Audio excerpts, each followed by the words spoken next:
Hello friends. Did you know that nearly 80% of those who watch my videos aren't subscribed? If you enjoy the content, I'd truly appreciate it if you hit that subscribe button. It helps a lot. Also, don't forget to leave a like and share your thoughts in the comments. Your interaction not only supports the channel's growth, but also helps these stories reach more people. Thank you all for being here. By the way, where are you watching from? Let me know in the comments.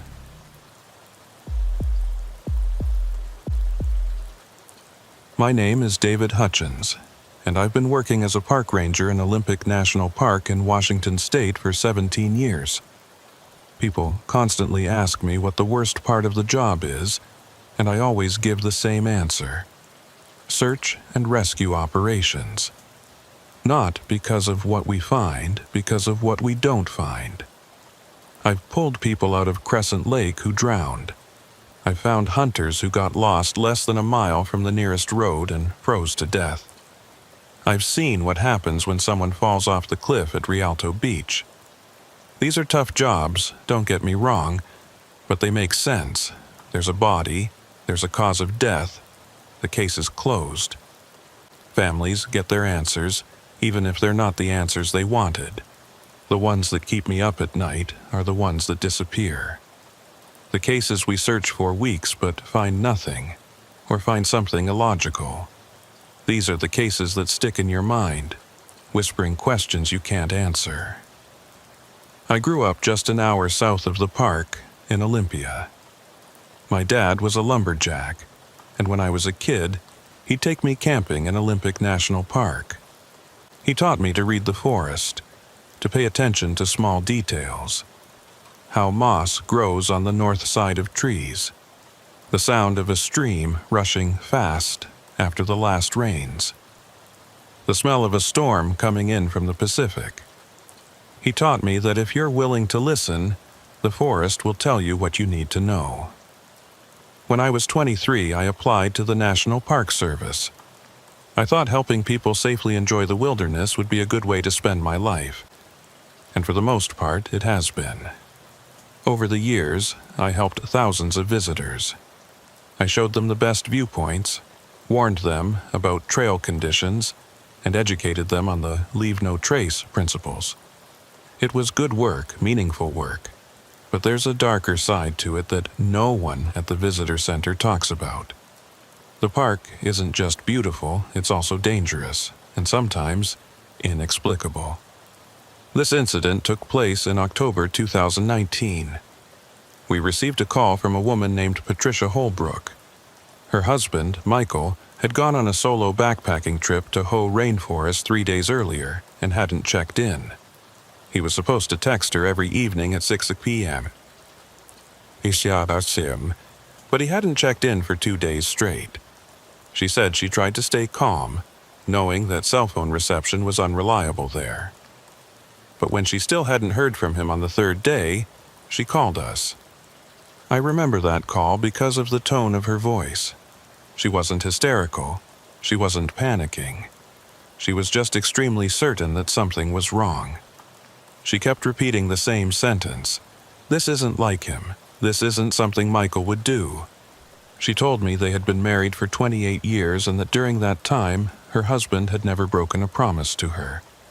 If he said he would call, he called. If he said he would be home at a certain time, he was home at that time. That was one of his best qualities, she said, his reliability. Michael Holbrook was 54 years old, an experienced hiker, and according to his wife, knew the park like the back of his hand. He had been coming here since he was a teenager. His planned route was simple: park at the Hoh Visitor Center, hike to Glacier Meadows, camp for 2 nights, then return. The total distance was about 36 miles round trip. For someone like Michael, this was a simple distance to cover. Patricia sent me a photo of him. He was tall, maybe 6 feet 2 inches, with salt and pepper hair, a lean build. In the photo, he was wearing a red raincoat, standing on a trail, a huge smile on his face. Patricia said he had been looking forward to this trip for months. His job was stressful and he needed time to clear his head.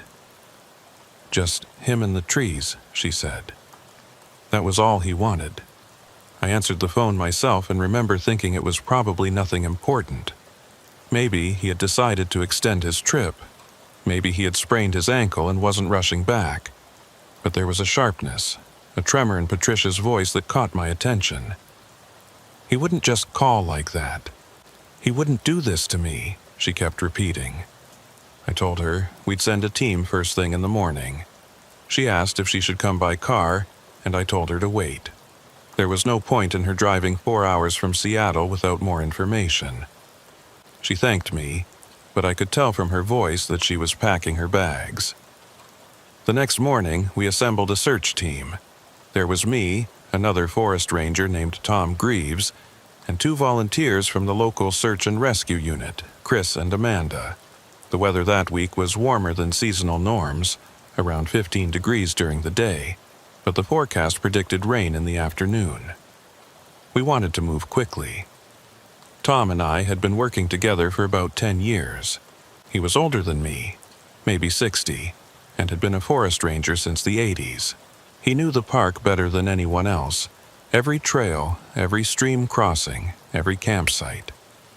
If anyone could find Michael Holbrook, it was Tom. Chris and Amanda were younger, both in their 30s, volunteering with SAR because they genuinely wanted to help people. They were both good people. We met at the Ho Visitor Center at 7 in the morning. It was still dark, the sky a deep purple before the sun rose. The air was humid, and I could smell the rain. We reviewed Michael's planned route one more time and divided up the responsibilities. Tom would take the GPS device, I would handle communication with headquarters, and Chris and Amanda would focus on searching for physical evidence along the trail. Before leaving, I checked Michael's car in the parking lot. It was a silver Toyota 4Runner, parked in a remote corner near the trailhead. I looked at the windows but saw nothing unusual. There was a half-empty coffee cup in the cup holder, a book on the passenger seat, and a parking permit dated 3 days ago on the dashboard. Everything looked normal, as if he had just gone for a day hike and would be back any minute.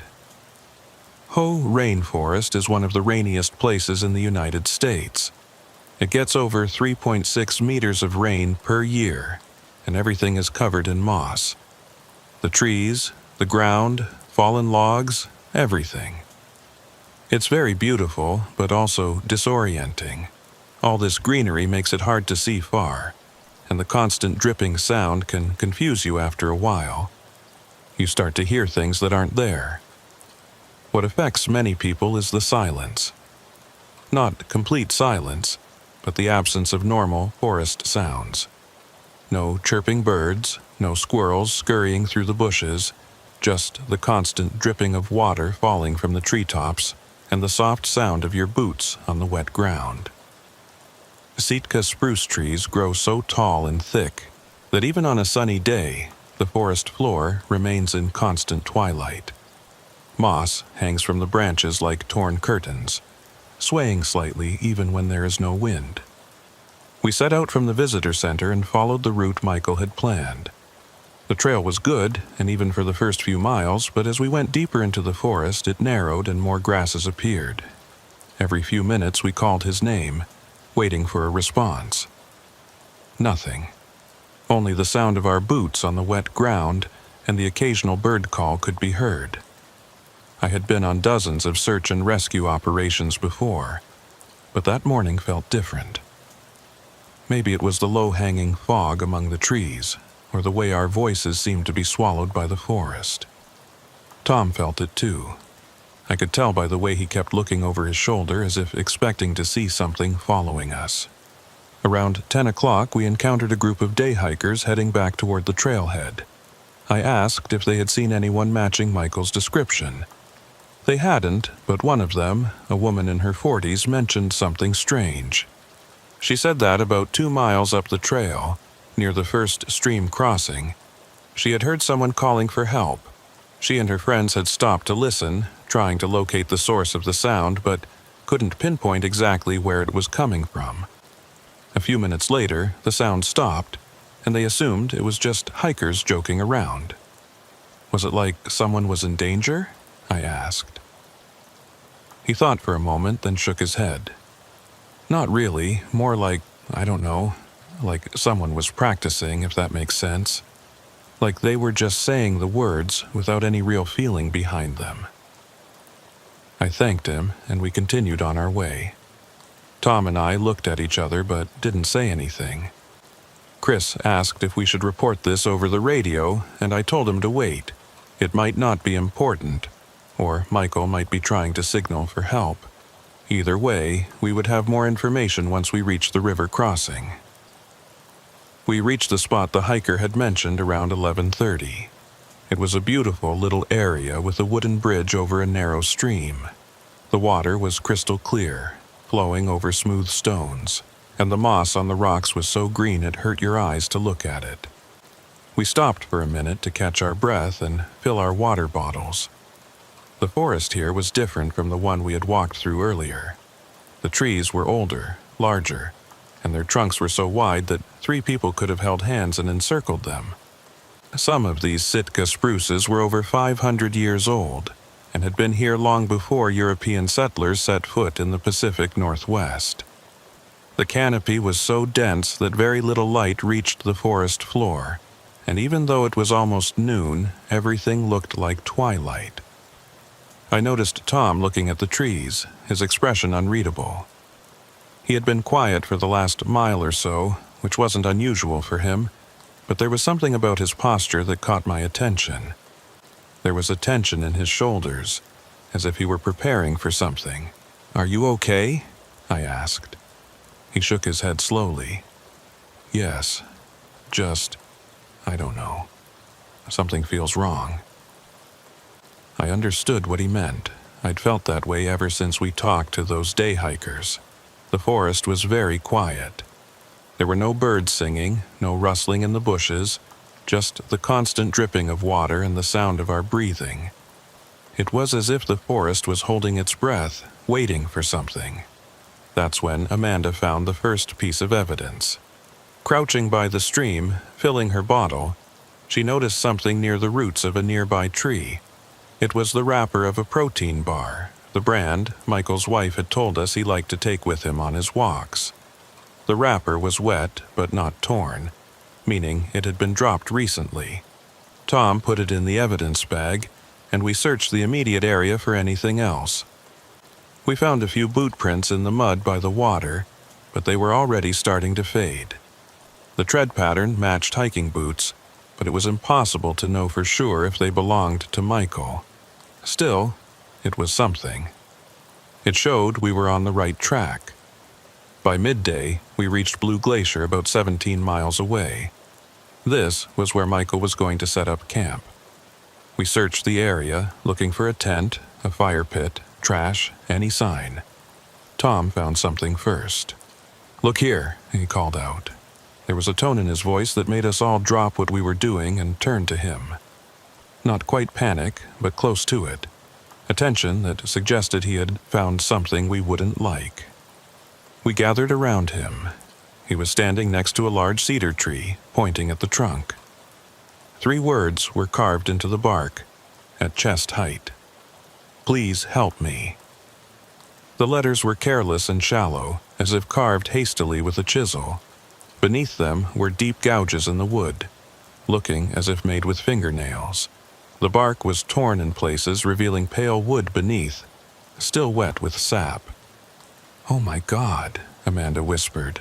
I approached and examined the carved writing.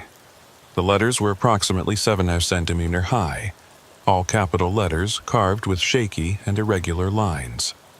The H was tilted to the left, the P was barely legible, and the E's were all slightly different sizes. But what affected me most were the scratch marks underneath. There were dozens of them, layered on top of each other in a chaotic pattern, as if someone had clawed at the tree in desperation. Chris pulled out his camera and started taking photos from different angles. Tom was silent, just staring at the carved letters with an expression I'd never seen before. He had been doing this job for over 30 years, and I had never seen him so shaken. But now, he was shaken. "Could be anyone," said Amanda, but her voice was uncertain. "Some kids might be playing a prank." "Here," said Tom. 17 miles from the start of the trail. Look at these scratches. This can't be kids messing around." I took out my multi-tool and used the magnifying glass attachment to examine the carved marks more closely. The edges of the letters were rough and uneven. Some parts were deeper than others, as if the carver had lost their strength or coordination while working. There were things that looked like bark fibers in some of the grooves and dark spots in the deepest parts of the scratches. "Tom, come look at this," I said, pointing to the spots. He came closer, took out his own flashlight and examined it to see better. "It could be blood," he said quietly. "Or it could be tree sap. It's hard to tell without testing it." I radioed headquarters to report our location and describe what we had found. The operator on the other end was silent for a moment, then said they would notify the county sheriff and send additional personnel. This was no longer just a missing hiker. This seemed like something else entirely. Then I looked closer at the carving. The bark around it was fresh, still oozing sap. It had been done recently, maybe in the last day or two. But there was something odd about it. The letters were shaky, almost childish, and the spacing was inconsistent. It didn't look like the work of a sane adult. I took out my pocket knife and carefully scraped a small piece of bark near the carving. The wood underneath was still damp, confirming that the carving was new. I noticed something else. The scratch marks weren't just under the carving. They continued up the trunk, fading gradually and disappearing about 2 feet above the ground. "What do you think happened?" Chris asked. I didn't answer right away. I was trying to picture the scene in my head. Michael, for whatever reason, had carved this message into the tree. First, he used his knife.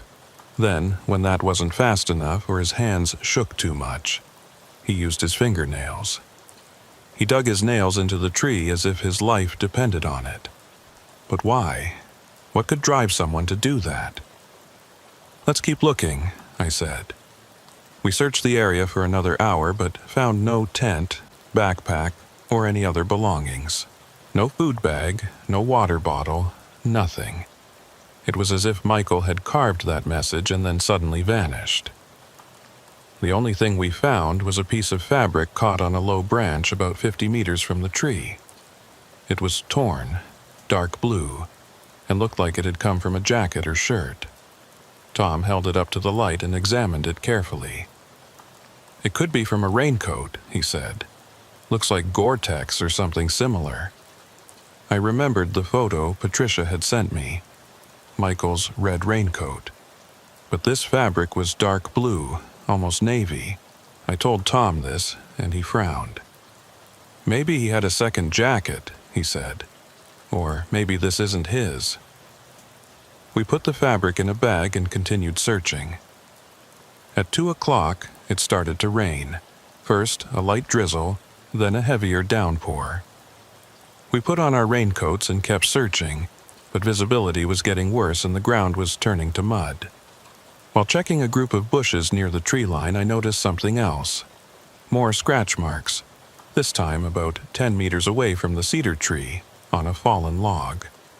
They resembled the scratches on the tree, deep and frantic, but these seemed to form a pattern, as if someone had tried to write something but hadn't finished.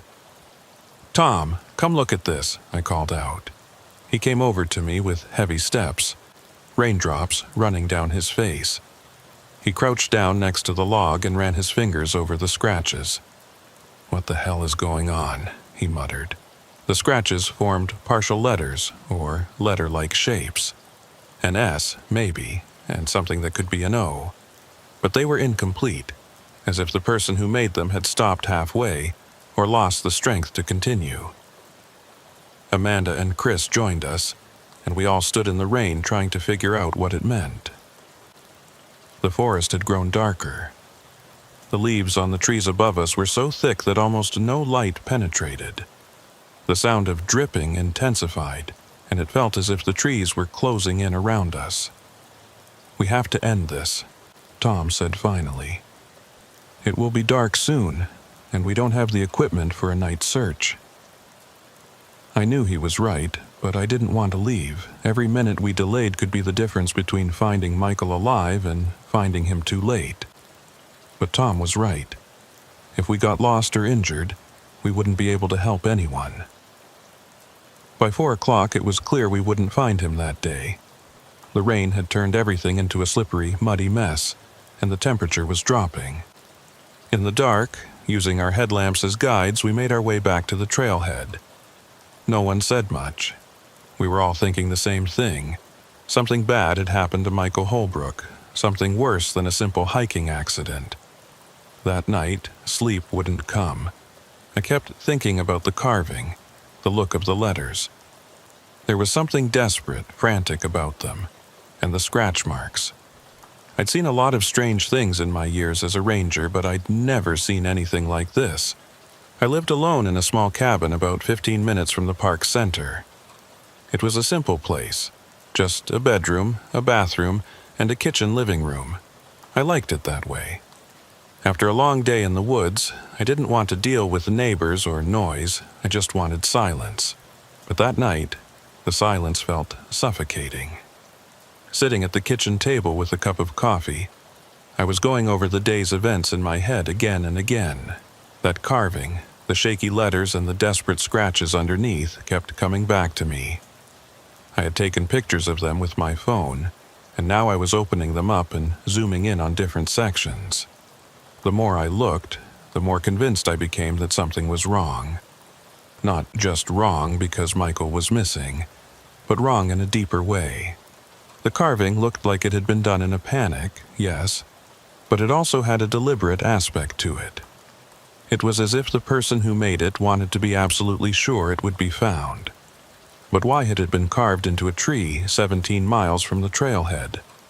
If Michael was injured or in trouble, why hadn't he stayed on the main trail, where he would have been easier to find? Why had he gone deep into the forest? Around 3 in the morning, I gave up on sleep and went to headquarters. I wanted to study the maps and see if we had missed anything. The office was empty. Only the night watchman was at the reception desk. He nodded to me as I went to my desk and spread out the topographic maps of Hoh Rainforest.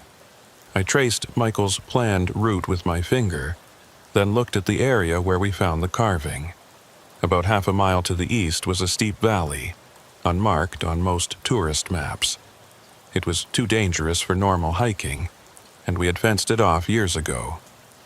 Could Michael have gone that way? Could he have fallen?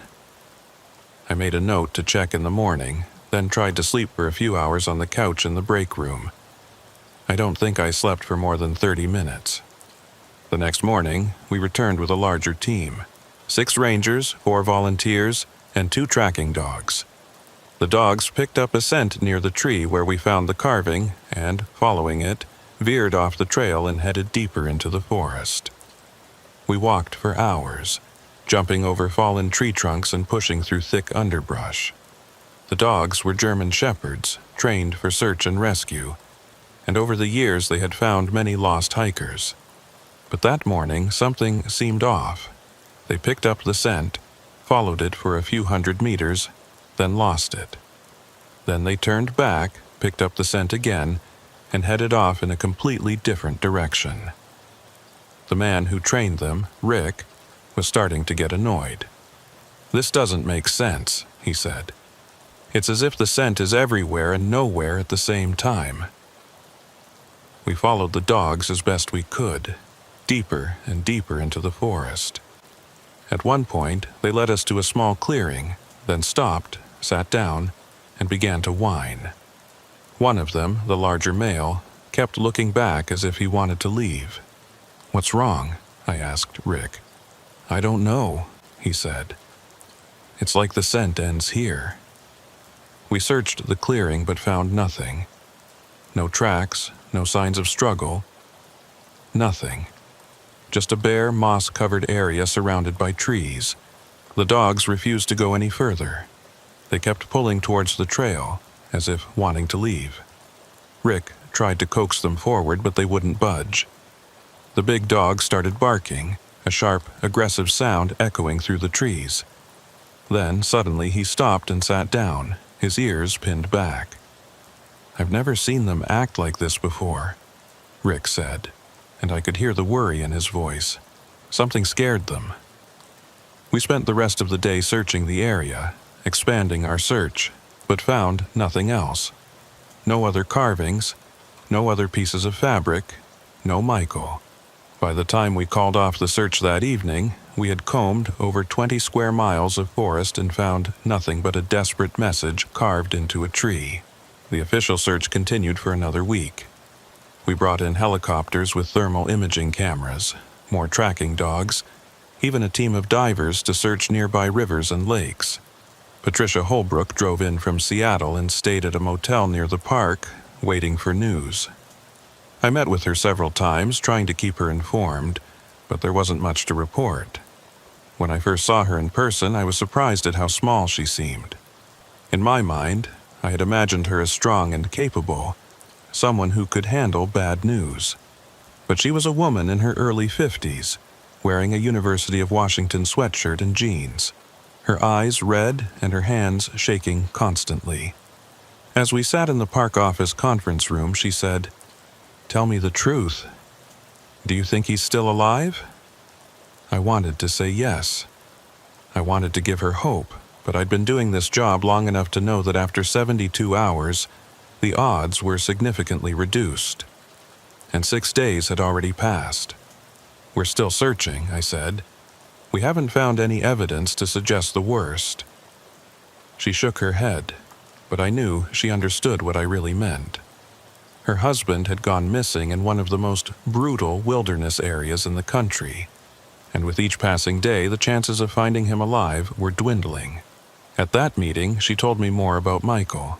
She told me how they met in college, how he proposed to her on a hiking trail in the Cascades, how they spent almost every anniversary camping somewhere in the Pacific Northwest. He showed me photos on his phone. Michael at the Grand Canyon, Michael at Mount Rainier, Michael standing in front of a waterfall I didn't recognize. In every photo, he looked happy, healthy, and alive. He was planning to retire next year, he said softly. We were going to buy a camper and travel. We were going to see all the places we always wanted to see. I didn't know how to respond. What do you say to someone whose future has been snatched away?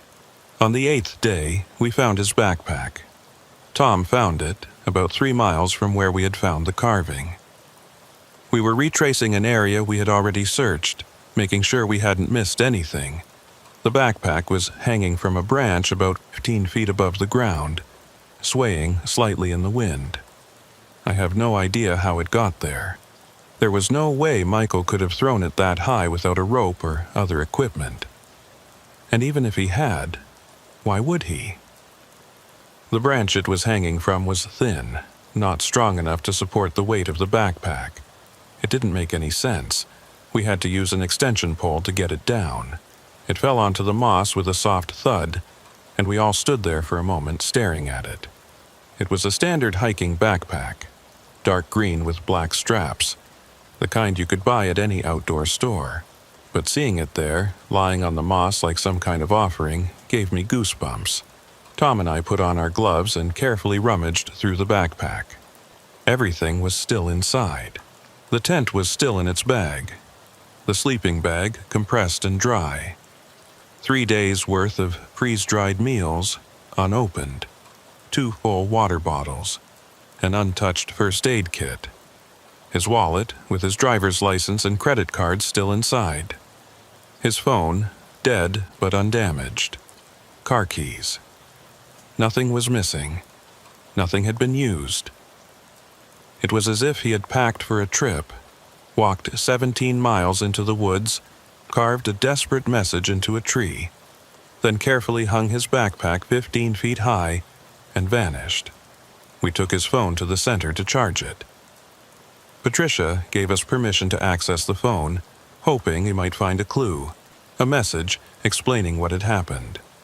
The last message he sent was the one he sent her on the first night of his trip. "I've arrived at camp. It's beautiful here. I love you." But when we looked at his photos, we found something that didn't add up.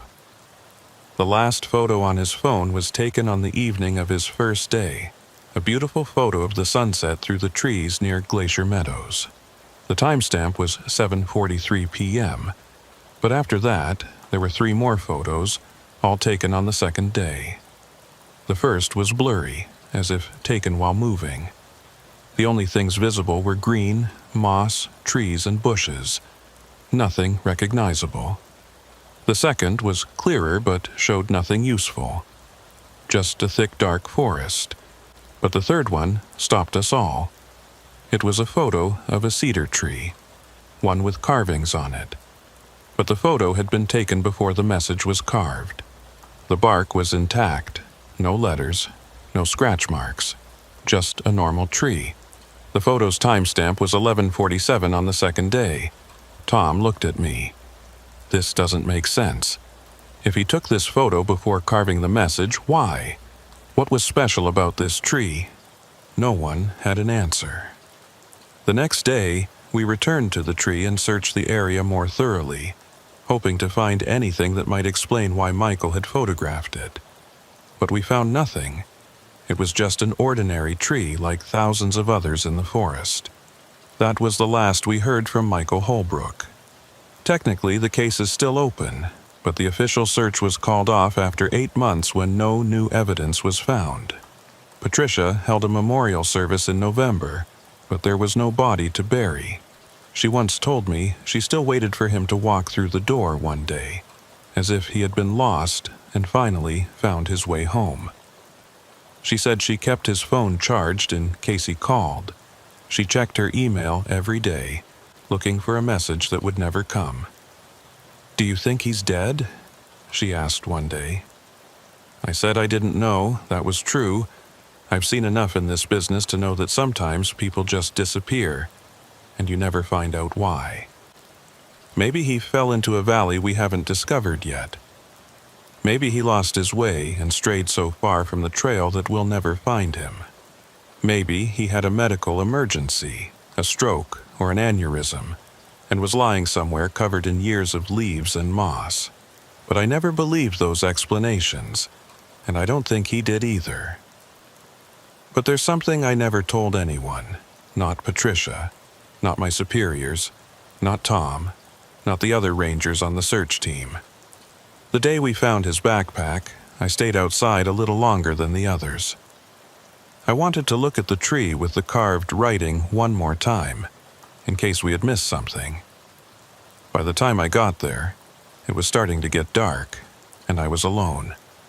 I stood there for a minute, running my hand over the letters, trying to make sense of it all. The forest looked different in the fading light. Everything seemed different, more threatening. The moss-covered trees seemed to lean inward, and the shadows between them had turned into an impenetrable blackness. The temperature had dropped at least 10 degrees, and I could see my breath vaporizing in the air. I should have left then. All my instincts were telling me to get out. But I couldn't. I needed to understand.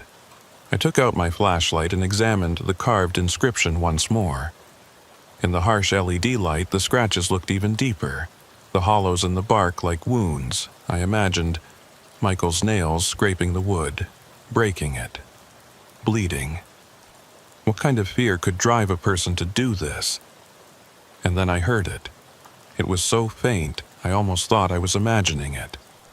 A voice from deep within the forest. "Help me, please." I froze. The voice was distant, barely audible over the wind and dripping water, but it was there. Somehow it sounded wrong. Flat, emotionless, just like the hiker had described. Not someone who was truly in distress, but someone pretending to be in distress. I called out to see if anyone was there, but there was no answer. Only silence. A heavy, oppressive silence that felt as if the forest itself was listening. I waited a while, listened, but heard nothing more. I convinced myself it was just the wind, an animal, or my mind playing tricks on me. But as I turned back toward the trailhead, I heard the voice again. Louder this time, closer. Help me.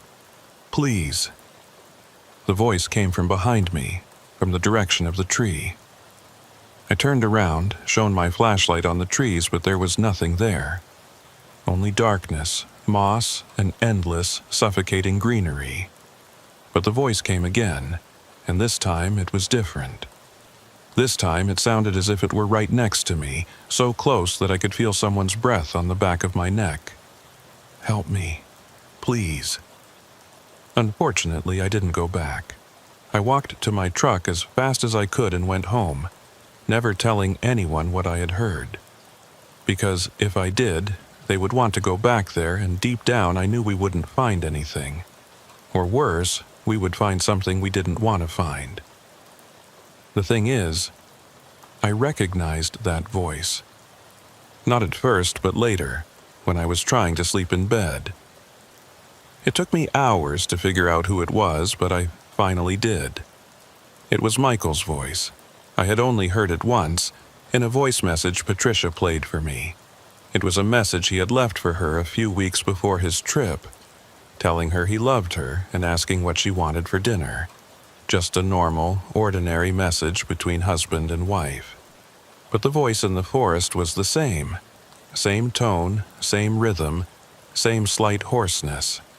It was Michael's voice saying the exact same words carved into the tree. Help. Please. I still work at Olympic National Park. I still lead search and rescue operations. But I don't go to the whole rainforest anymore. I avoid it if I can. Because sometimes when I'm alone in the office late at night or driving home on an empty road, I hear that voice again. It comes from far away. Help, please. And I know that voice is still waiting somewhere out there.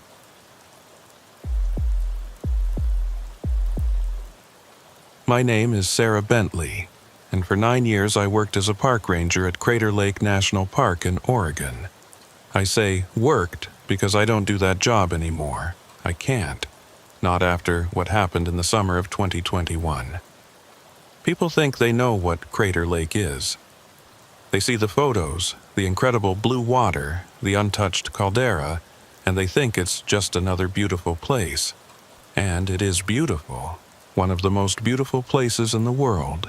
But beauty and danger are not opposites. Sometimes they are the same thing. I've seen many beautiful places throughout my life. I've hiked in the Cascades, camped in the Wallowas, canoed on the Columbia River. But nothing prepared me for Crater Lake. When I first saw it, I understood why my grandfather had such a complicated relationship with it. It wasn't just beautiful. It was hypnotic. It was magnetic. The kind of beauty that pulls you in and won't let go. Crater Lake sits on the collapsed remains of an ancient volcano called Mount Mazama. The eruption that created it happened nearly 8,000 years ago and was catastrophic. It was 42 times more powerful than the eruption of Mount St. Helens. It rained ash as far away as Saskatchewan. When the mountain collapsed, it left behind a caldera approximately 2,000 feet deep. Over thousands of years, rain and snowmelt filled this caldera, creating the deepest lake in the United States. Its depth is impressive.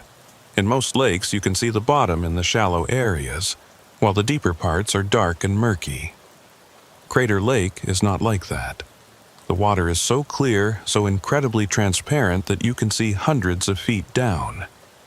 And the color, it's blue, not the blue of other lakes or oceans.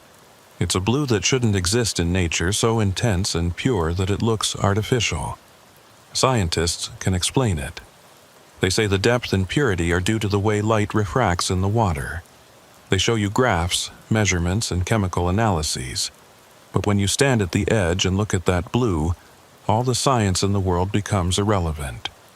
You just know you're looking at something that isn't quite right, something both beautiful and terrifying at the same time. The water is incredibly pure. There are no rivers or streams flowing into it, only rainfall. Its clarity is unlike anything else in the world. On a calm day, you can see more than 100 feet deep. The blue is so intense that it almost doesn't look real. Tourists call it supernatural. The Klamath people, who have lived in this area for thousands of years, use a different word for it. They call it sacred, and they don't go near it. When I was 12, my grandfather explained why. We were sitting on the porch of his house in Klamath Falls, and I had just returned from a school trip to the lake. I kept talking about how beautiful the lake was and how I wanted to swim there someday. He listened patiently and then told me a story. He said that before the mountain collapsed, before the lake was formed, there were two chiefs fighting for control of these lands. One was Yao, who ruled the lower world, and the other was Skell, who ruled the upper world.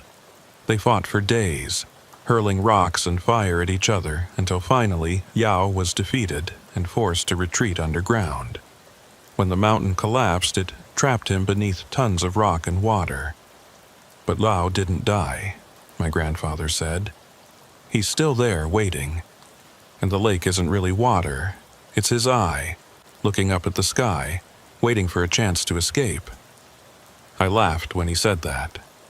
I thought it was just a story, a metaphor for volcanic activity or geological processes. But my grandfather didn't laugh. He looked at me with eyes that had seen far more than I could ever comprehend and said something I've never forgotten. The lake is hungry, Sarah.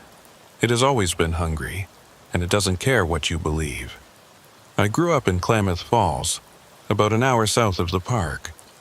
My grandfather was from Klamath and told me stories about Crater Lake, or Giwas, as the tribe called it. He said it was a powerful place, a place where the boundary between worlds was thin. He told me never to swim there, never to disturb the water, never to stay after dark. I was young and thought he was just trying to scare me. I thought it was folklore, superstition, the kind of stories old people tell to keep kids from doing foolish things. I wish I had listened to him. Right after graduating from Oregon State University with a degree in forestry, I started working at Crater Lake in the spring of 2012. I was 23, fresh out of college, and thought I knew everything. I thought my grandfather's stories were charming, interesting things to share with tourists who wanted to see a bit of local color. I didn't believe them. I really didn't believe them. The first few years were great. I loved my job. I enjoyed being outdoors, helping visitors, maintaining the trails, and conducting wildlife research. During my second season, I met my husband, Jake. He was a maintenance worker at the mountain lodge, and we hit it off immediately. We got married in 2015 in a small ceremony overlooking the lake. Everything was perfect. Jake proposed to me at Watchman Overlook on the western edge of the caldera. It was October, just before the first snowfall, and we were watching the sunset. The sky was ablaze with orange, pink, and purple hues, and the lake below reflected all these colors like liquid jewels. He got down on one knee, pulled out a ring, and I said yes before he could even finish the question. We were happy. For 3 years, we were truly, completely happy. We had a small apartment in Fort Klamath, about 20 miles from the park. We spent our days off hiking in the Cascades or going to Ashland to see plays at the Shakespeare Festival. We talked about starting a family, buying a house, growing old together. Normal things, nice things. But there were little details that bothered me. Things I couldn't quite put my finger on. The lake is very quiet. I'm not talking about a peaceful quiet. I'm talking about an unnatural quiet. There should be more wildlife. There should be more fish. The lake is so deep and so clear that it should be teeming with life, but it isn't. There are rainbow trout and kokanee salmon that were introduced decades ago, but not as many as there should be. And the birds don't like it here. Eagles and ospreys fish on the lake, but they don't stay long. They grab what they catch and leave as quickly as possible. I mentioned this once to one of the biologists, a woman named Dr. Catherine Mills, who has been studying the lake's ecosystem for over 10 years. As if she had been waiting for someone to ask this, she just nodded. The carrying capacity should be much higher, she said. The water quality is pristine, the temperature is stable, dissolved oxygen is plentiful. By all the metrics we have, this lake should support 10 times the current fish population. So why doesn't it? I asked. She was silent for a moment, looking at the water. I don't know. We've done studies, collected data, run every test we could think of, and we haven't found any problems. The fish are spawning normally, growing normally. They should be thriving. But they're not. It's as if something is keeping the population low. Predators? I suggested. That's the thing, he said. We researched the population of all predator species in the area. There aren't enough to account for the losses. We also did underwater research with ROVs. The bottom of the lake is littered with fish carcasses.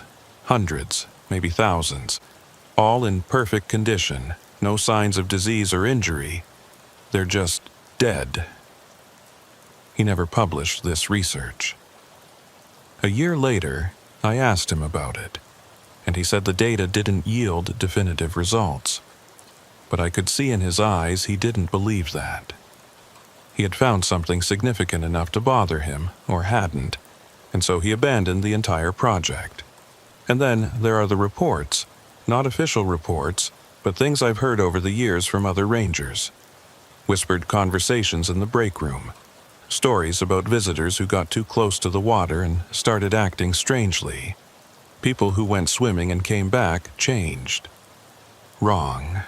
In 2014, there was a man who dived from the Cleetwood Cove Trail, the only place where entering the water is permitted. About 30 seconds later, he surfaced, started screaming, and wouldn't stop. Other swimmers pulled him out of the water, and by the time we got there, he had gone completely silent. He was sitting on the rocks, eyes wide open, staring at the water without blinking. Paramedics took him to the hospital in Medford, and as far as I know, he never spoke again. In 2016, a woman went swimming early in the morning before the crowds arrived. Her husband said she had been in the water for less than 5 minutes. When she got out, even though it was July and the temperature was above 20 degrees, she was shivering so hard her teeth were chattering. She kept repeating the same thing. "It's watching me. It's watching me from there." Her husband thought she might be referring to a fish, or perhaps a diver, but there was no one else in the water. They left the park that same day. They didn't even pack up their campsite. They got in their car and drove away. These stories should have been investigated. Incident reports, follow-up reports, maybe even closure of the swimming area. But nothing was done. The official view was always the same. The cold water caused disorientation, or the altitude affected them, or they had pre-existing health issues. There was always a logical explanation. Always. I told myself the same thing. I convinced myself it was just a coincidence. People always get stressed in cold water. The lake is almost 6,000 feet high, and altitude sickness can cause confusion and paranoia. Everything made sense, until it happened to me. It was late August 2021. The summer season was ending, and the park was less crowded than usual. We had experienced a severe heat wave at the beginning of the month, with temperatures reaching 90 degrees even at high altitude, and everyone was exhausted. I was working double shifts because the other 2 park rangers had suddenly resigned for personal reasons. I didn't ask questions. People burn out constantly in this job. I was doing my routine patrol at Cleetwood Cove, checking the swimming area, making sure everything was safe. It was late afternoon, almost 5 o'clock p.m., and the last tour boat had just returned from Wizard Island. Most of the visitors who had spent the day here were heading back to their cars, and the beach area was nearly empty. Only a handful of people were gathering their things. The water was unusually calm that day. There wasn't even a ripple. It was like liquid glass, stretching out toward the center of the caldera in that impossible blue color. I stood at the edge of the rocks and looked into the water, seeing all the way to the bottom. 30 feet, 40 feet, deeper still. The volcanic rocks on the lake bed were clearly visible, every detail sharp and distinct. I remember thinking how strange it was for the water to be so clear. I'd been working on the lake for 9 years by then and had seen it in every season in every weather condition. But I had never seen it like this. It was as if I were looking down from the air. It was as if the water wasn't even there. There was something else, too. A smell, faint but distinct. Not exactly pleasant, but an unfamiliar smell, like the smell of ozone before a storm, or the metallic smell of blood. I had never smelled anything like it on the lake before. And then I saw it. At first, I thought it was a shadow. A dark shape moving beneath the water, perhaps 20 or 30 feet deep. I thought it was a fish, probably one of the big trout. But it wasn't moving like a fish. It was moving very softly, very deliberately, and it was huge. Fish leap and turn with quick, erratic movements. This thing was gliding. It moved purposefully, deliberately, as if thinking about where to go, as if it had chosen to remain in my field of vision. I leaned over the water to get a better look. The shape was still there, and I could see it wasn't moving away. It was right below me, staying put, as if watching me, as if it knew I was there. My reflection was looking back at me from the surface. Dark hair, pulled back in a ponytail, wearing a Park Services uniform, polarized sunglasses hiding my eyes. But beneath my reflection, perhaps 3 meters below, that shape was completely motionless. I tried to make out the details, but the surface reflection and the depth made it impossible. I told myself I was being silly.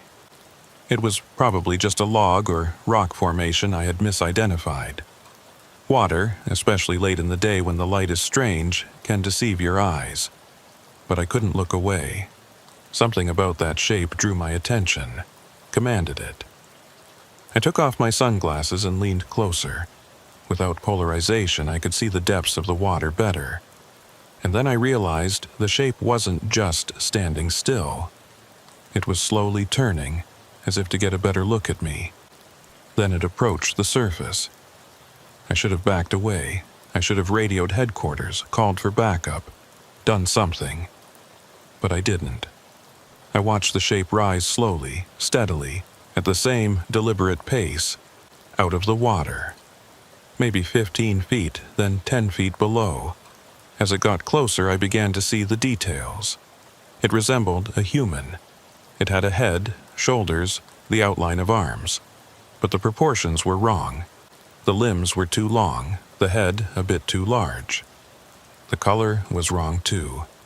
Not the pale white of human skin, but something darker, something that absorbed light rather than reflecting it. I realized I was holding my breath. My heart was beating so fast I could feel it in my throat. Every rational part of my brain was screaming at me to move, to get away from the edge, but my body wouldn't respond. I was frozen, captivated by the spell of the thing rising up to me from the depths. About 1.5 meters below the surface, it stopped, close enough that I could almost make out its facial features. We stayed like that for what seemed like an eternity. I was looking down. It was looking up. I still couldn't see its face clearly, only its eyes and mouth were vaguely visible, but I could feel it looking at me. It really was looking at me. Not with the gaze of a fish or an animal. This was intelligent. It was aware. It was curious. And then it smiled. I don't know how else to describe it. The shape of its mouth changed, widened, and despite the murky water, I could see its teeth. There were so many teeth, and they were very white, almost glowing in the dim blue light. I recoiled so hard I almost fell. My boot slipped on the wet rocks and I had to hold on with both hands. When I looked back at the water, the shape was gone. The surface was still calm, still smooth as a mirror, as if nothing had happened. I stood up and moved away from the edge, my breath short and choppy. I looked around, but the few people left on the beach hadn't noticed anything. They were too far away, busy with their own things. I was left alone with what I had just seen. My hands were shaking as I took out my radio. I started to call headquarters, but then I stopped. What would I say? That I saw something in the water? That it looked like a person but wasn't? They would think I was crazy. Damn it, I thought I was crazy too. I clipped the radio to my belt and tried to steady my breathing. It was just a shadow, a trick of the light. My mind was filling in details that weren't there. I told myself that. I had to believe it. But whatever it was, I could still feel it watching me. I finished my patrol as quickly as possible and returned to base. I didn't tell anyone what I saw, not that day, nor any other day. I thought it was stress, fatigue, maybe a little altitude sickness. I hadn't slept well and was working too hard. That had to be it. That night, I saw the lake in my dream. I was standing at Cleetwood Cove again, but this time I was alone. I was completely alone. There were no other rangers, no visitors, no boats, just me and the water. The lake was completely still, and the silence was absolute. Not even the wind made a sound. I walked to the shore and looked down. The water was clearer than I had ever seen it before, so clear that it no longer looked like water. It looked as if I was looking into a void, an endless blue void stretching down into infinity. And then I saw them, not just one shape, dozens, hundreds. They were deep down, so deep that they looked like tiny dark dots in the blue, but they were all moving. They were swimming in slow, graceful circles, and they were all looking at me. I woke up in a cold sweat, my heart pounding. Jake was sleeping next to me, and for a moment I just lay there in the dark, trying to convince myself it was just a dream. Just my brain processing what I'd seen earlier that day. Nothing else, but I couldn't shake the image of all those shapes swirling in the depths. They were waiting. The next day, I asked for a week off. My boss was surprised. I rarely took time off, but he approved without asking too many questions. I told Jake I needed a break and we went to the beach for a few days. I thought getting away from the lake would help. I thought the dreams would stop, but they didn't. Every night I had dreams about water. Sometimes I was standing on rocks, looking down. Sometimes I was swimming, feeling that impossible cold seep into my bones. Sometimes I was underwater, looking up at the sky, watching it recede. When we returned to Crater Lake, I tried to stay away from Cleetwood Cove. I focused on other areas of the park, other trails, other duties. But I couldn't stay away forever. It was part of my patrol route, part of my job. Eventually, I had to return. It was mid-September when I returned to the cove. The summer crowds were gone, and the swimming area was closed for the season. The water was colder now, and the weather was starting to change. In a month or two, snow would fall, and the rim road would close for winter. I stopped at the edge of the road and looked down at the water. From this distance, even though the sun was bright and warm, a chill ran down my spine. I didn't want to go down there. My instincts were telling me to turn back, to go back to headquarters, to request a transfer to another park, another state, anywhere else but here. But I didn't. I set off, my boots crunching on the loose gravel, my hand resting on the radio at my belt. It was just a routine patrol. Go in, go out, check the area, make sure everything is secure, then leave. Simple. The beach was empty. The boats had been hauled ashore and secured for the off-season. The water lapped gently against the rocks, and a crow cawed somewhere in the distance. Everything looked normal. Everything was fine. I walked to the edge and looked down. The water was clear as ever, deep, endless blue. I could see the rocks at the bottom, the light dancing on them, creating patterns of shadow and brightness. But I saw no shape, no shadow, no movement. I began to relax. Maybe I had imagined everything. Maybe it was really nothing more than stress and fatigue. I had worked too hard, pushed myself too much, and my mind had played tricks on me. That was all it was. I turned to leave, and that's when I heard it. A voice coming from behind me, from the water. Sarah. I froze. It was my name. Spoken clearly, distinctly. A woman's voice, familiar but wrong somehow. Like a recording that had been slowed down slightly, the pitch shifted just enough to make it unsettling. I turned back slowly. The water was still calm, still empty. But the voice came again, louder this time. Sarah, come closer. My feet started moving before I could stop them. I walked to the very edge of the rocks, my seas hanging over the water, and looked down. There was a woman floating just below the surface. She was maybe 3 feet down, suspended in the water like she was hanging in midair. Her eyes were open, her mouth slightly parted, her long dark hair drifting around her face like seaweed. She was wearing a white dress that rippled and flowed with the gentle movement of the water. And she looked exactly like me. Same face, same hair, same features. It was like looking in a mirror, except her skin was too pale, almost translucent, and there was something wrong with her eyes. They were too dark, too deep, like they went back farther than they should. Come in, she said, her mouth moving out of sync with the words. The water's perfect. I stumbled backward, nearly falling again. My hand went to my radio, but I couldn't make my fingers work. I couldn't make anything work. My entire body was locked up with fear, with the absolute wrongness of what I was seeing. The thing that looked like me smiled, and then, slowly, deliberately, it sank deeper into the water. Down and down, growing smaller and darker until it was just a speck of white against the blue. And then, it was gone. I ran. I don't remember making the decision to run. I just did.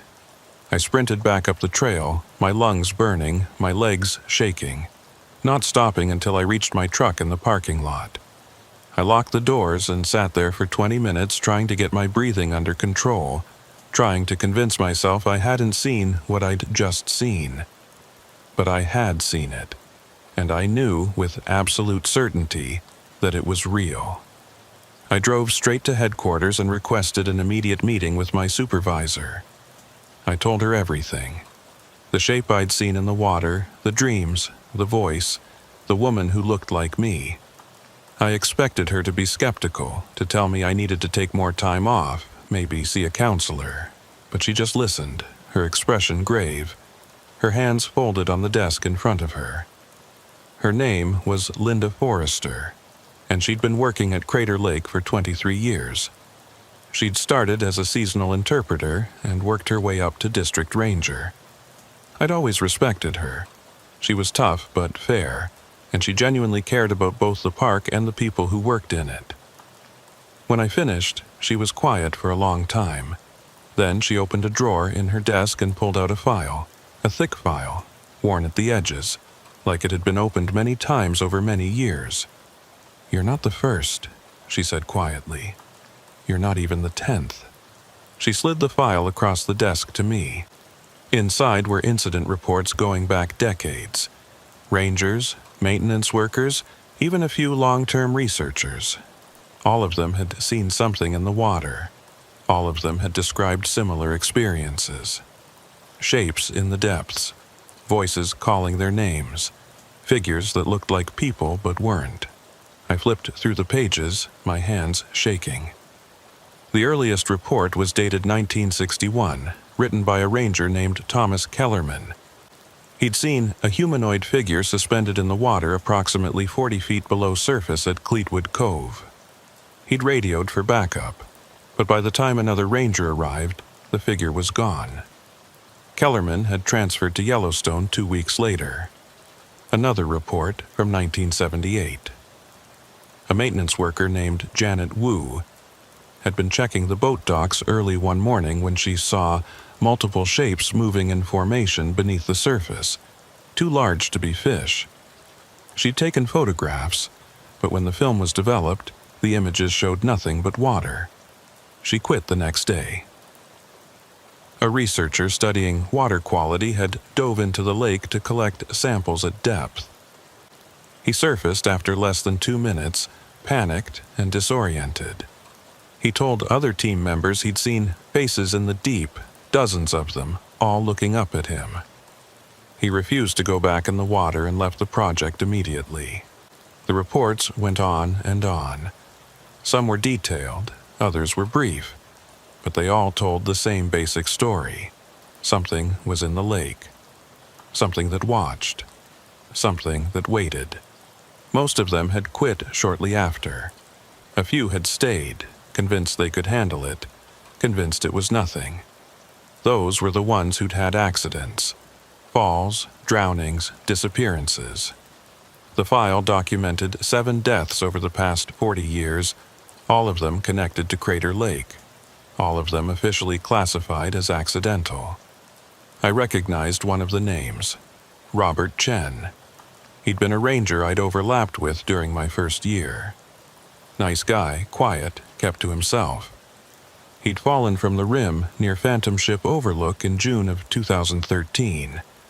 The official report said he'd gotten too close to the edge while trying to photograph an eagle.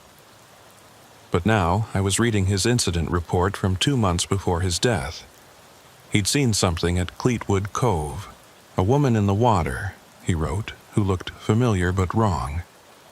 Like a photograph that's been slightly altered, he said. Close enough to recognize but off in ways I can't articulate. 2 months later, he was dead. "Why didn't you tell me?" I asked. My voice sounded distant, hollow. "Why didn't you warn me?" Linda looked tired, older than I'd ever seen her. "Would you have believed me?" I didn't have an answer for that. She explained that the Park Service had known about the incidents for years, decades even, but they'd never been able to prove anything. No physical evidence, no photographic proof, nothing that couldn't be explained away as stress, altitude sickness, or simple misidentification. And from a liability standpoint, it was easier to treat each incident as isolated, unconnected. Easier to offer transfers and counseling than to acknowledge that something might actually be wrong. She told me I could transfer to another park if I wanted. She'd put in a good word, make sure it happened quickly. Or I could stay, but if I did, I had to follow one rule. Stay away from the water. Never go to Cleetwood Cove alone. Never look too long into the lake. Never, ever respond if something calls your name. I should have transferred. I should have taken her advice and left that same day. But I didn't. I couldn't. Part of me needed to understand what was in that lake. Part of me was drawn to it, even knowing the danger. That was 2 months ago. I've been back to Cleetwood Cove 3 times since then. Each time, I see the woman in the water. Each time, she looks more like me, and each time, it gets harder to walk away. The first time I went back, it was mid-October. I told myself I was just checking on the closed swimming area, making sure everything was secure before winter. But that wasn't true. I went back because I needed to see her again. I needed to know if she was real. She was there, waiting. Floating about 10 feet down, her white dress billowing around her, her dark hair drifting in invisible currents. When she saw me, she smiled, and I smiled back. The second time was early November. The snow had started falling, and most of the park was deserted. I hiked down to the cove in the early morning, before dawn, when the world was still dark and silent. I stood at the water's edge and looked down. She was closer this time, maybe 5 feet below the surface. Close enough that I could see her face clearly. My face. Every detail perfect, except for the eyes. Her eyes were darker than mine, deeper, like they went back into her skull farther than they should. And when she opened her mouth to speak, I could see that her teeth were slightly too sharp, slightly too white. "Soon," she said. Just that one word, but I heard it clearly, even though her mouth was underwater. The voice didn't come from the surface. It came from inside my head. The third time was 2 weeks ago. I didn't plan to go. Jake and I had driven up to Portland for Thanksgiving with his family, but on the drive back I told him I needed to stop at the park, just for a minute. He didn't want to, but I insisted. I said I'd left something important in my locker at headquarters. I drove straight to Cleetwood Cove instead. She was right at the surface this time. Her face was inches from mine, separated only by the thin membrane of water. I knelt on the rocks and pressed my palm against the surface. She pressed her palm against mine from below, and I could feel the coldness of the water, the pressure of her hand. "Why?" I asked. "Why me?" She tilted her head, considering the question. "Because you were always meant to come home." I don't know how long I stayed there, kneeling at the water's edge with my hand pressed against hers. It could have been minutes or hours. Time felt different, stretched out and compressed all at once. When I finally pulled away, my hand was numb from the cold, and the sun was setting behind the rim. Jake was furious when I got back to the car. He'd been waiting for over 2 hours, but I couldn't explain where I'd been or what I'd been doing. How could I tell him I'd been holding hands with my own reflection in Crater Lake? How could I make him understand? The season ended in October, and the rim road closed for winter. I'm on administrative leave now, officially due to stress and burnout. But I know the real reason. My supervisor knows what's happening to me. She's seen it before. I still dream about the lake every night. But now the woman in my dreams isn't below the surface anymore. She's standing next to me, wearing my face, my clothes, and she's smiling. Last week, I drove up to the rim, even though the road was closed. I hiked through the snow to one of the overlooks and looked down at the lake. The water was darker in winter, almost black in places, and the snow made everything seem quieter, more isolated. I stood there for an hour, maybe longer, watching the water, and I swear I saw something moving below the surface, something pale, something that waved at me. My husband wants me to leave Oregon. He wants us to move somewhere far from the mountains, far from deep water. He doesn't understand why I can't. I've tried to explain it to him, but the words don't come out right. How do you tell someone that part of you is already in the lake? That every day you feel more connected to it, more drawn to it? I know what's going to happen. I've read the files. I know how this story ends. But here's the thing nobody talks about. I don't think I want to fight it anymore. The lake is calling me. It's been calling me since that first day I saw the shape in the water. Maybe it's been calling me my whole life, and I just didn't realize it until now. My grandfather tried to warn me. All those stories he told, they weren't folklore. They were truth. The Klamath people know what lives in Crater Lake. They've always known. They say that when the mountain collapsed, it didn't just create a lake. It created a doorway, a place where things from below could come up, a place where the boundary between worlds is so thin it might as well not exist at all. I don't know what's in that water. I don't know if it's something natural, something that evolved in isolation for thousands of years, or something else entirely. Something older. Something that was there before the mountain, before the lake, before any of us. But I know it wants me, and I know that sooner or later I'm going to give it what it wants. I'm writing this down because someone needs to know. Someone needs to have a record of what happened, even if nobody believes it. When they find my car parked at Cleetwood Cove, when they search the water and find nothing, I want there to be an explanation. Not for them, for Jake. He deserves to know why. The ice is starting to form on the lake now. In a few weeks it'll be thick enough to walk on, at least near the edges. They say the water never completely freezes, though. It's too deep, too pure. Even in the coldest winters, there's always open water in the center. That's where I'll go. I've made my decision. I'm going back to the lake. I'm going to walk out onto the ice, and I'm going to find one of those open spots, and I'm going to look down into the water one more time. And when the woman with my face looks back up at me, when she reaches up through the water and takes my hand, I'm not going to pull away. I'm going with her, because maybe, deep down in that impossible blue, I'll finally understand. I'll finally know what's been calling me all this time. Or maybe I'll just disappear like all the others. Another name in a file, another unsolved mystery. Either way, I'll have my answer. I just hope Jake can forgive me for not being strong enough to walk away.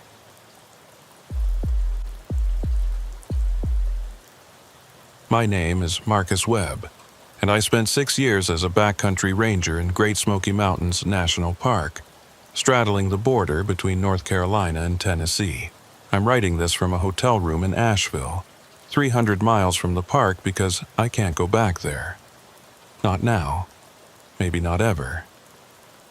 I've thought about writing this down before, dozens of times, but every time I tried I'd get a few paragraphs in and then stop. Because putting it into words makes it real, makes it something I can't deny or explain away. And for a long time I wanted to believe that there was a rational explanation for what happened to me out there. That I'd made a mistake, gotten confused, let my imagination run wild. But the more time passes, the more I realize that denial isn't going to help anyone. Especially not the people who are still out there, or who might go out there next. People don't understand what backcountry work really means. They think it's glamorous, peaceful, communing with nature and all that. And sometimes it is. But most of the time it's hard, lonely work. You're out there for weeks at a time, maintaining trails, checking on campsites, making sure hikers haven't gotten themselves into trouble. You see things, you find things, and sometimes you find things that don't make any sense. I've seen my share of strange things over the years. I found campsites that were set up perfectly but abandoned with no explanation. Food still in coolers, tents still staked. I found boots standing upright on trails, laces tied, like someone had just stepped out of them and walked away. I found cairns in places where there shouldn't be cairns, marking trails that don't exist. Most rangers have stories like these. We tell them in the break room, laugh about them, come up with explanations. Hikers who got scared and ran. Practical jokes, weird coincidences, but nobody wants to admit that sometimes there isn't a good explanation. The Smokies are old mountains, not old like the Rockies, which are still sharp and jagged and young. Old, ancient. They've been worn down by time and weather until they're soft and rounded, covered in a thick blanket of forest that makes them look more like sleeping giants than mountains. The Cherokee called them Chaconage, place of blue smoke, because of the mist that hangs in the valleys, thick enough that you can barely see 50 feet in front of you on a humid morning. The park covers over 500,000 acres, and most of it is wilderness. There are 850 miles of trails, and that's just the official ones.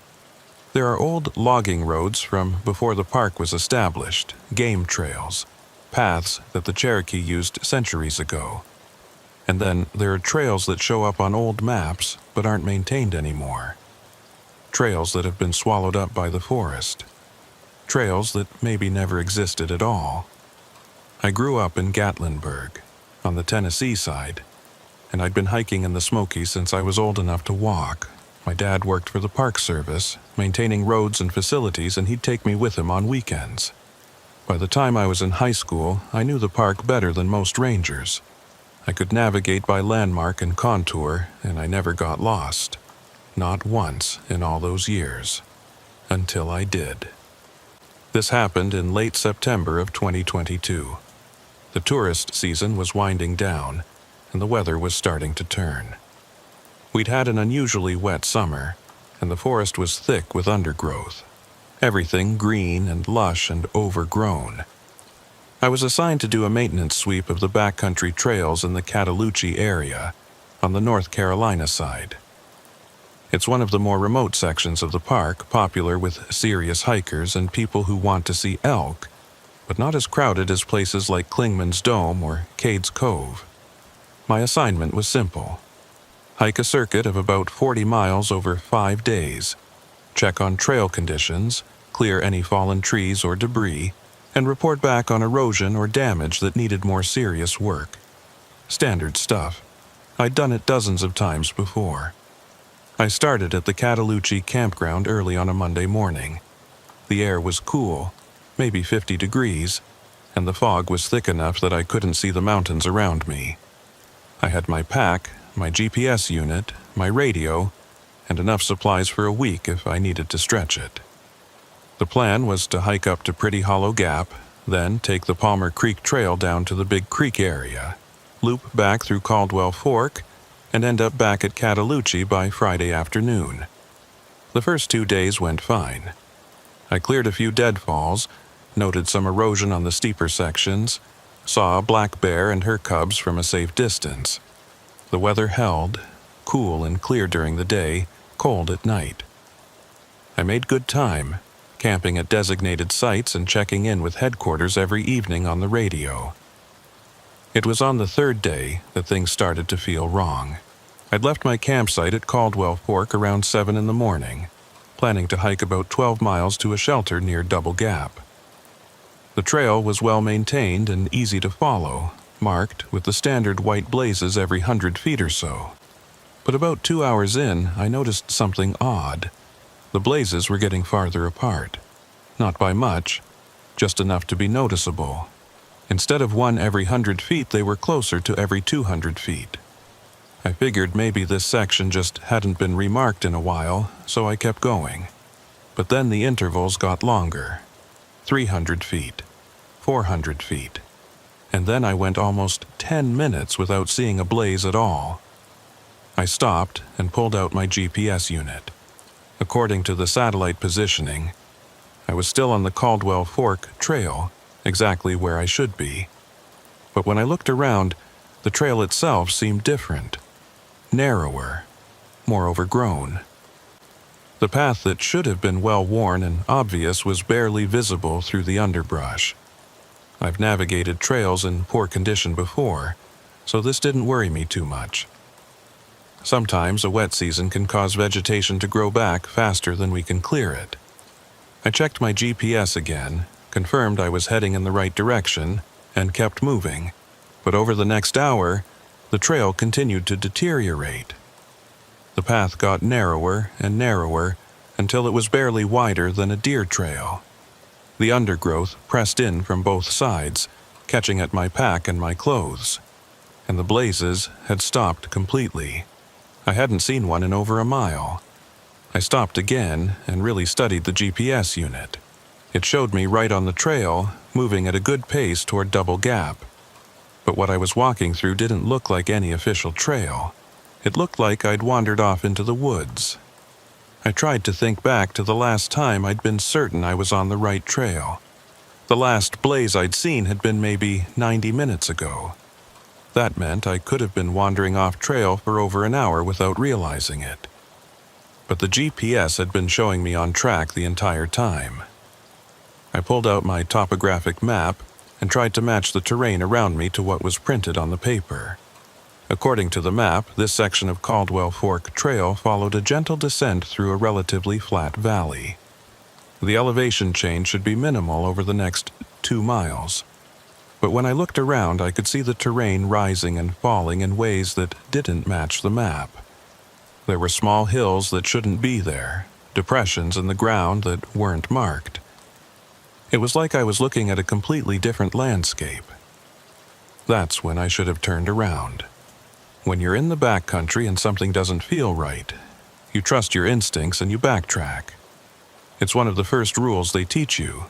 But the GPS was telling me I was fine, and I'd been hiking for 3 hours already. Turning back would mean losing most of a day's progress. So I kept going. Another hour passed. The terrain got rougher, steeper, and the forest around me changed. The trees were different here. Not in species exactly, but in the way they grew. The trunks were more twisted, the branches reached out at odd angles, and the canopy overhead was so thick that even though it was only noon, it felt like late afternoon. The light that filtered through was greenish and dim, and it gave everything a strange underwater quality. The air felt different too. Heavier, wetter, like I was walking through fog even though I couldn't see any mist. Every breath took more effort than it should, and my lungs felt like they weren't getting enough oxygen. I checked my altimeter. It said I was at 3,200 feet, which should be comfortable. But I felt like I was at 8,000 feet, like the air was thin and my body was struggling to adjust. I still hadn't seen a trail blaze. I still hadn't found anything that looked like a maintained path. But my GPS kept insisting I was on the Caldwell Fork Trail, heading exactly where I needed to go. I tried the radio. "Base, this is Ranger Webb. Do you copy?" Static. Just white noise. I tried again. "Base, this is Webb. Radio check. Over." More static. I checked the radio, made sure it was on the right frequency, made sure the battery was good. Everything looked fine, but I couldn't raise anyone. I told myself it was just the terrain. The Smokies are full of valleys and ridges that can block radio signals. It happened sometimes. I'd get to higher ground and be able to call in, but I was already on relatively high ground. I should have had clear line of sight to at least 2 repeater stations. I kept hiking, and that's when I started to notice the silence. The forest is never truly quiet. There are always sounds. Birds calling, wind moving through the trees, small animals rustling in the underbrush, the distant sound of running water. But here there was nothing, just my own breathing and the sound of my boots on the ground. Even that sounded muffled, like the air itself was absorbing the sound. I stopped walking and stood perfectly still, listening. Nothing. Not even insects. In September in the Smokies there should be crickets, cicadas, all sorts of bugs making noise. But there was nothing. That's when I knew something was really wrong. I pulled out my GPS unit again and stared at the screen. It still showed me on the Caldwell Fork Trail, still moving in the right direction. But I knew with absolute certainty that I was not where the GPS said I was. I made a decision. I was going to backtrack. Follow my own path back the way I came, all the way to my campsite if necessary. I'd lose a day, maybe 2, but that was better than wandering around in unfamiliar terrain. I turned around and started walking back, but the trail looked different. I don't mean it looked different because I was seeing it from a different angle. I mean it wasn't the same trail. The path I'd just walked, the narrow, overgrown track that had brought me here, was gone. In its place was an even narrower path, barely visible, winding through the trees in a completely different direction. I stood there for a long moment, trying to process what I was seeing. It wasn't possible. A trail doesn't just change. Terrain doesn't reorganize itself while you're walking through it. I looked at my GPS. It showed me stopped on the trail, exactly where I should be. But when I looked at the actual terrain around me, nothing matched what the GPS was showing me. I tried the radio again. "Base, this is Webb. I have a situation. I think I'm off trail. Requesting guidance. Over." Static. That same empty white noise. I checked my phone, even though I knew there wouldn't be service. No bars, Not even a connection to GPS satellites. The phone was completely dead. But my GPS unit was still working, still showing me on the trail. I turned in a slow circle, examining the forest around me. The trees all looked the same. Twisted trunks, reaching branches, that thick canopy that blocked out most of the light. In every direction it looked identical. There were no landmarks, no distinctive features, nothing I could use to orient myself. I pulled out my compass. The needle spun lazily, never settling on any particular direction. I tapped it, shook it, but the needle just kept spinning. That's when the fear really started to set in. I'm not the kind of person who panics easily. I've been in bad situations before. I've been caught in storms, had close encounters with bears, dealt with injured hikers miles from help. I know how to stay calm and think things through. But standing there in that strange, silent forest watching my compass needle spin uselessly, I felt something close to panic. I took a few deep breaths and forced myself to think logically. The GPS was malfunctioning. The compass was malfunctioning. Fine, I still had landmarks. I could navigate by the sun, by the slope of the terrain, by the direction water flowed. Basic skills that every hiker should know. I looked up, trying to see the sun through the canopy, but the light filtering through was too diffuse, too scattered. I couldn't tell where it was coming from. I looked at the ground, trying to find a stream or any running water. In the Smokies, you're never far from water. Every valley has a creek. Every hollow has a spring. But I didn't hear any water, and I couldn't see any obvious drainage. I tried to remember the topography of the area. Cataloochee is in a valley, surrounded by ridges. If I could find a ridge and follow it, I'd eventually hit a road or a major trail. All I had to do was head uphill. I looked around, trying to determine which direction was uphill, but the ground seemed flat. Perfectly, impossibly flat. Even though I knew I was in mountains, even though I could see trees stretching up at different heights around me, the ground beneath my feet felt level. I started walking. I picked a direction at random and just started moving, figuring that any direction was better than standing still. I'd been trained in search and rescue. I knew that lost hikers who kept moving had a better chance of being found than those who stayed in one place. I walked for an hour. The forest never changed. Same twisted trees, same dim greenish light, same absolute silence. My GPS kept showing me on the trail, moving in a straight line even though I knew I was walking through unmarked wilderness. And then I saw the cairn. It was just ahead of me, maybe 50 feet away.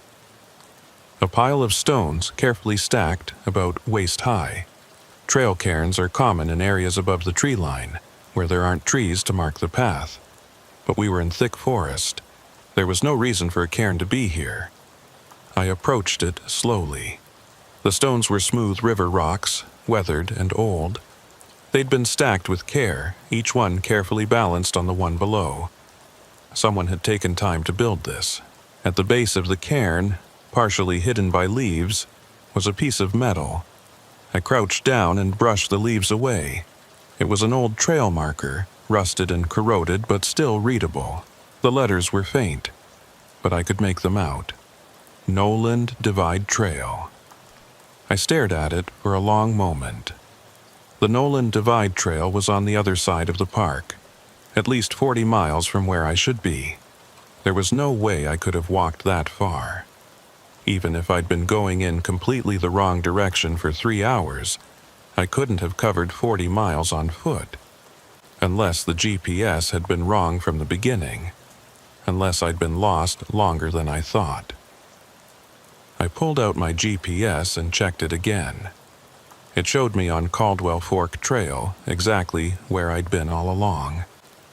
But the trail marker at my feet said I was on Noland Divide Trail, 40 miles away.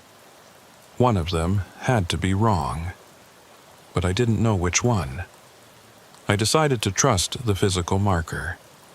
GPS units could malfunction. Satellites could send bad signals, but a metal trail marker didn't lie.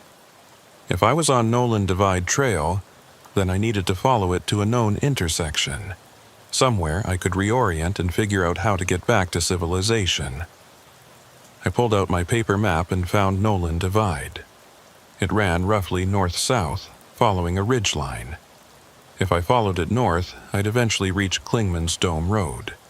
If I went south, I'd hit Lakeshore Trail and, eventually, Fontana Lake. North seemed safer. Klingman's Dome Road was a major route, heavily traveled even in the off-season.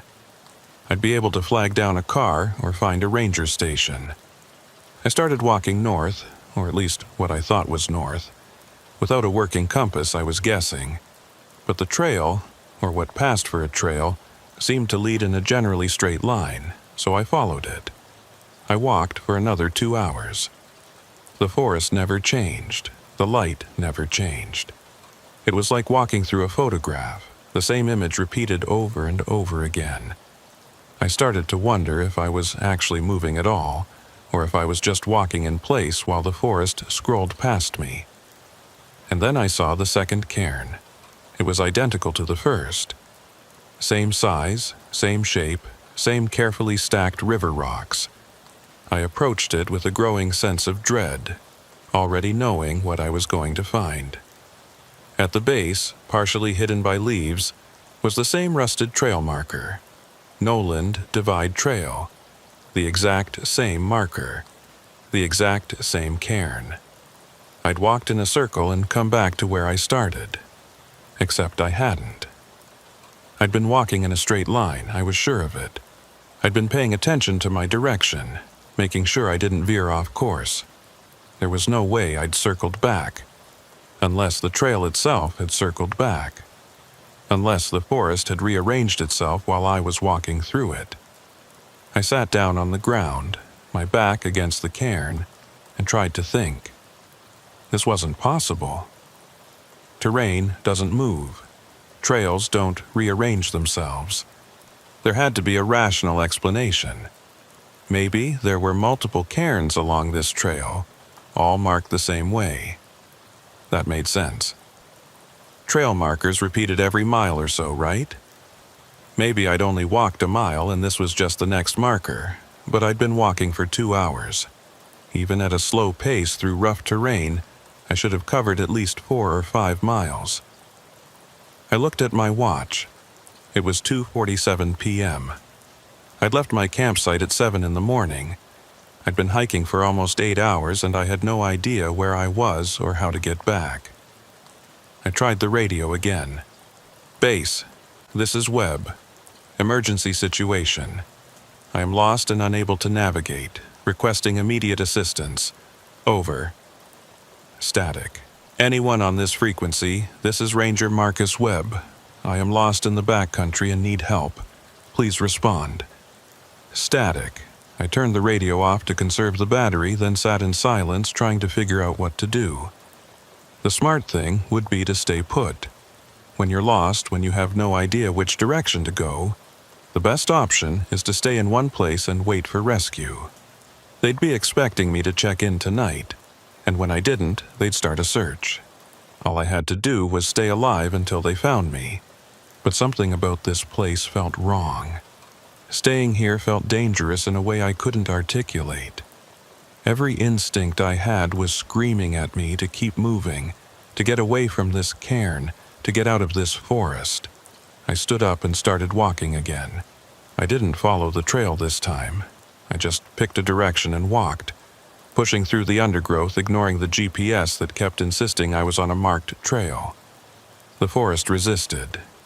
The undergrowth got thicker, more tangled. Vines caught at my boots and my pack. Branches seemed to reach out deliberately, snagging my clothes and scratching at my face. It felt like the forest itself was trying to stop me, trying to keep me contained.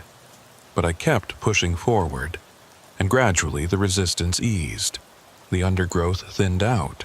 The trees became less twisted, more normal, and ahead of me, I saw something that made my heart leap.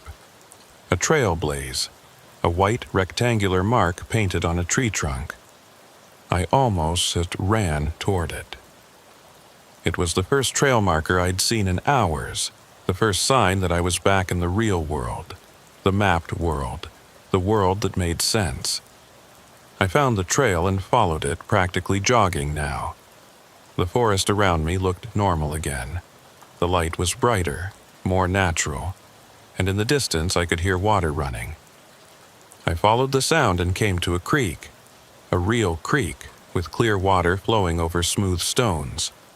I knelt down and splashed water on my face, feeling the coldness of it, the realness of it. My radio crackled to life. "Webb, this is Base. Do you copy?"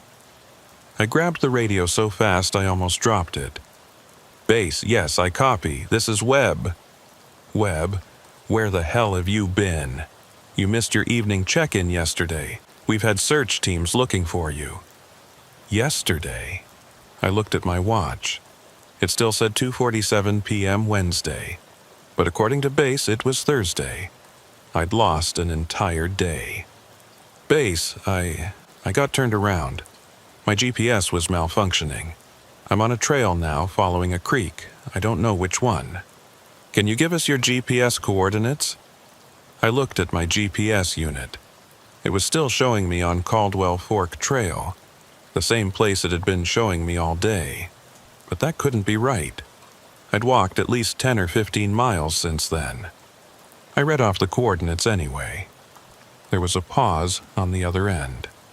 "Webb, those coordinates put you less than a mile from your last known position.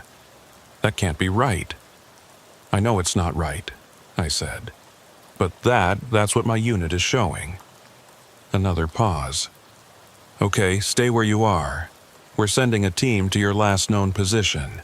Keep your radio on and sound off every 15 minutes so we can triangulate your position."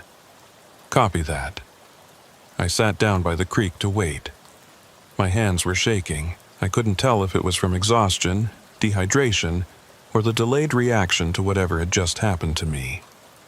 The search team found me 3 hours later. I heard them calling my name, and I called back, and within minutes they were there. 2 rangers I knew well, both of them looking relieved and concerned. "Jesus, Webb, we've been looking everywhere for you," one of them said. "Where the hell were you?" "I don't know," I said, and it was the truth. I genuinely didn't know where I'd been for the past day. They checked me over, made sure I wasn't injured or dehydrated, then walked me back to a trailhead where a vehicle was waiting. The whole way, I kept looking over my shoulder, half expecting to see that twisted forest again, that dim, greenish light. But everything looked normal. The forest looked like the Smokies I'd known my whole life. The trails were clearly marked. The compass worked. The GPS showed accurate positions. It was like whatever I'd walked through had never existed at all. Back at headquarters, I had to file an incident report. I sat in a small office with my supervisor, a man named Carl Jennings who I'd worked with for years, and tried to explain what had happened. "You got disoriented," he said, after I'd finished. "It happens. The terrain can be confusing, especially in that area. Add in the fog and the overcast conditions, and it's easy to get turned around. But my GPS units fail," he said. "They lose satellite lock, they glitch, they give bad readings. That's why we train people to navigate without them. And the compass." He shrugged. "Magnetic anomalies. There are deposits of iron ore in those mountains that can throw off a compass. It's rare, but it happens. And the trail marker for Nolan Divide? Probably an old marker that was moved. Or maybe you misread it. You were stressed, disoriented. Memory can play tricks." I wanted to argue, but I didn't. Because what was I going to say? That the forest had trapped me? That I'd walked in circles even though I was moving in a straight line? That I'd lost an entire day somewhere in the woods? He was right. I'd gotten disoriented. I'd panicked. My equipment had failed at the worst possible time and I'd gotten confused. That was the rational explanation, and I should accept it. But I knew deep down that wasn't what had happened. Over the next few weeks, I tried to put it behind me. I went back to work, back to the trails, back to the backcountry. But something had changed. The forest didn't feel the same anymore. Every time I was alone on a trail, I found myself listening for that silence, watching for that strange greenish light. Every time I checked my GPS, I wondered if it was showing me the truth or a convenient lie. And then I started hearing the stories. Other rangers talking quietly in the break room. Hikers who'd gotten lost in areas they knew well, who'd found themselves on trails that didn't exist, who'd seen trail markers for paths that weren't on any map. Most of them had the same experience I did. They'd eventually found their way out, or been found by search teams, and everyone had explained it away as disorientation or equipment failure or just bad luck. But there were others who hadn't made it out. Hikers who'd disappeared without a trace, despite massive search efforts. Bodies that were found miles from where they should have been, in areas that didn't match their planned routes. A few who were found alive but changed, unable or unwilling to explain where they'd been. I started doing research. I went through old park records, newspaper archives, historical documents, and I found a pattern. The Smokies have always had a reputation. The Cherokee have stories about them, about sections of the forest that are dangerous, that are wrong somehow. Places where the boundary between this world and something else gets thin. They have names for these places, but they don't share them with outsiders. They just warn people to stay away from certain areas, to not camp in certain valleys, to turn back if they feel a sudden chill or hear absolute silence. The early European settlers had their own stories. Tales of people who'd wandered into the woods and come back days later with no memory of where they'd been. Of hunters who'd followed deer trails and found themselves somewhere else entirely. Of whole logging crews that had disappeared, their equipment left behind, their camps abandoned. Most of these stories were dismissed as folklore, as cautionary tales meant to keep people from getting lost or hurt. But the more I read, the more I realized that the pattern had continued. Every decade, every year, there were incidents. People getting lost where they shouldn't. People finding trails that didn't exist. People walking into the forest and never coming back. And the Park Service knew about it. They had to know. There were too many incidents, too many unexplained disappearances for them not to notice the pattern. But officially, it was always disorientation, equipment failure, human error. Never anything that couldn't be explained. I requested a meeting with Carl Jennings. I brought my research, all the stories I'd collected, all the incidents I'd documented. I laid it all out on his desk and asked him directly, what's really going on in those mountains? He looked at me for a long time, his expression unreadable. Then he gathered up all my papers, put them in a folder, and handed them back to me. "Marcus," he said quietly, "you're a good ranger. You've got a solid career ahead of you. Don't throw it away chasing ghosts." "It's not ghosts," I said. "It's something real, something that affects the terrain, the equipment, maybe even time itself. And if it is real," he said, "what do you want me to do about it? Close half the park? Put up signs warning people about mysterious disappearing trails? We'd lose our funding, lose our jobs, and the forest would still be there. People are dying. People die in national parks all the time," he said. "That's the risk you take when you go into the wilderness. We do our best to keep them safe, but we can't protect everyone from everything." He leaned forward, his voice dropping. "You want to know the truth? Here's the truth. There are places in these mountains where the normal rules don't apply. Places where people go in and don't come out or come out different than they went in. We don't know what causes it. We don't know how to predict it. We don't know how to stop it. All we can do is hope it doesn't happen to our people, and when it does, we explain it away and move on. That's it, I said. That's all we can do? That's all anyone can do, he said. Now go home, take a week off, and when you come back, we won't talk about this again. I left his office in a daze. I took the week off, and then I put in my resignation. I couldn't do it anymore. I couldn't keep going into those mountains knowing what I knew. I couldn't guide hikers onto trails that might lead them somewhere else. I couldn't tell people they were safe when I knew they weren't. So I left. I moved to Asheville, got a job doing trail maintenance for the city parks. Smaller scale, safer terrain. Nothing weird happens in city parks, but I still think about it. About that day, I spent walking through a forest that shouldn't exist, following a trail that wasn't on any map, watching my GPS lie to me while my compass spun uselessly, about that strange greenish light and that absolute silence. And I think about the people who are still out there, the ones who never made it back, the ones who are still walking through that twisted forest following trails that go nowhere, watching their GPS units show them exactly where they want to be, while the truth of their location becomes more and more distant. I don't know what that place is.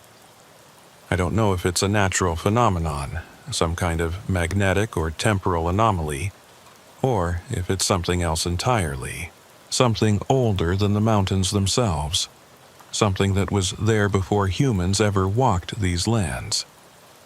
But I know it's real, and I know it's still out there, waiting for the next person who takes a wrong turn, who follows their GPS just a little too trustingly, who doesn't notice when the blazes start getting farther apart and the forest starts to change. Last week, I saw a news story. A hiker had gone missing in the Smokies, in the Cataloochee area. A young woman, experienced, well-equipped. She'd set out on a 4-day backpacking trip and never checked in on the 3rd day. Search teams found her campsite, found her route plan, but no sign of her. They searched for 2 weeks. Nothing.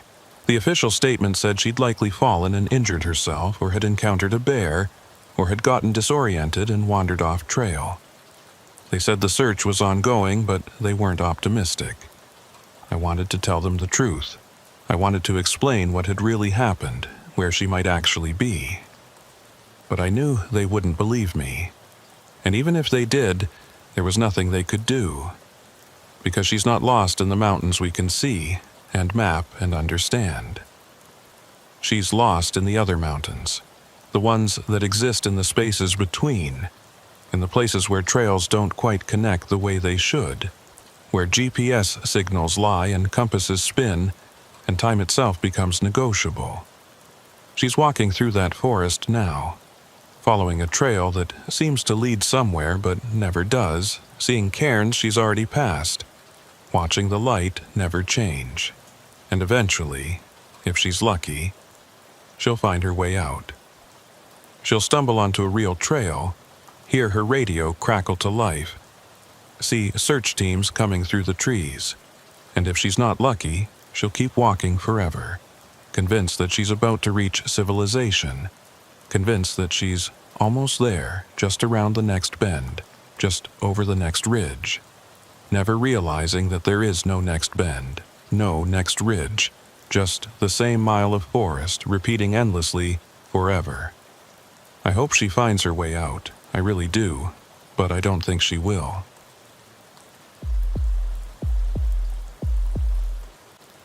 My name is Elena Reyes, and I worked as a ranger at Joshua Tree National Park in California for 4 years. I quit 3 weeks ago. I'm not going back. Joshua Tree is desert. Real desert. Not the kind you see in movies with rolling sand dunes and palm trees. It's rock and scrub and those weird twisted trees that give the park its name. In the summer, temperatures hit 110 degrees. In the winter, it drops below freezing at night. It's beautiful in a harsh, alien way, like being on another planet. The park gets over 3 million visitors a year.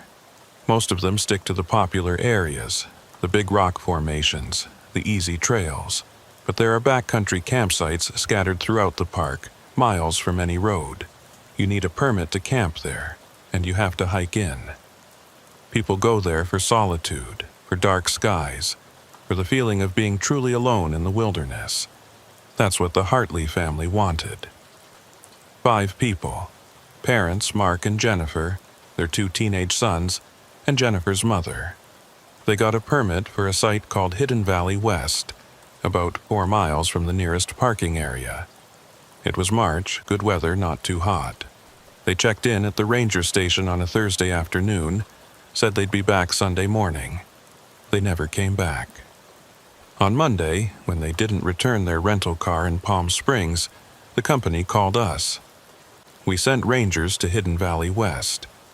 The campsite was there exactly where it should be.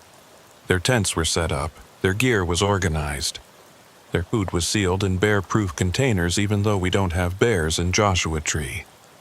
But the family was gone. Not just gone, vanished.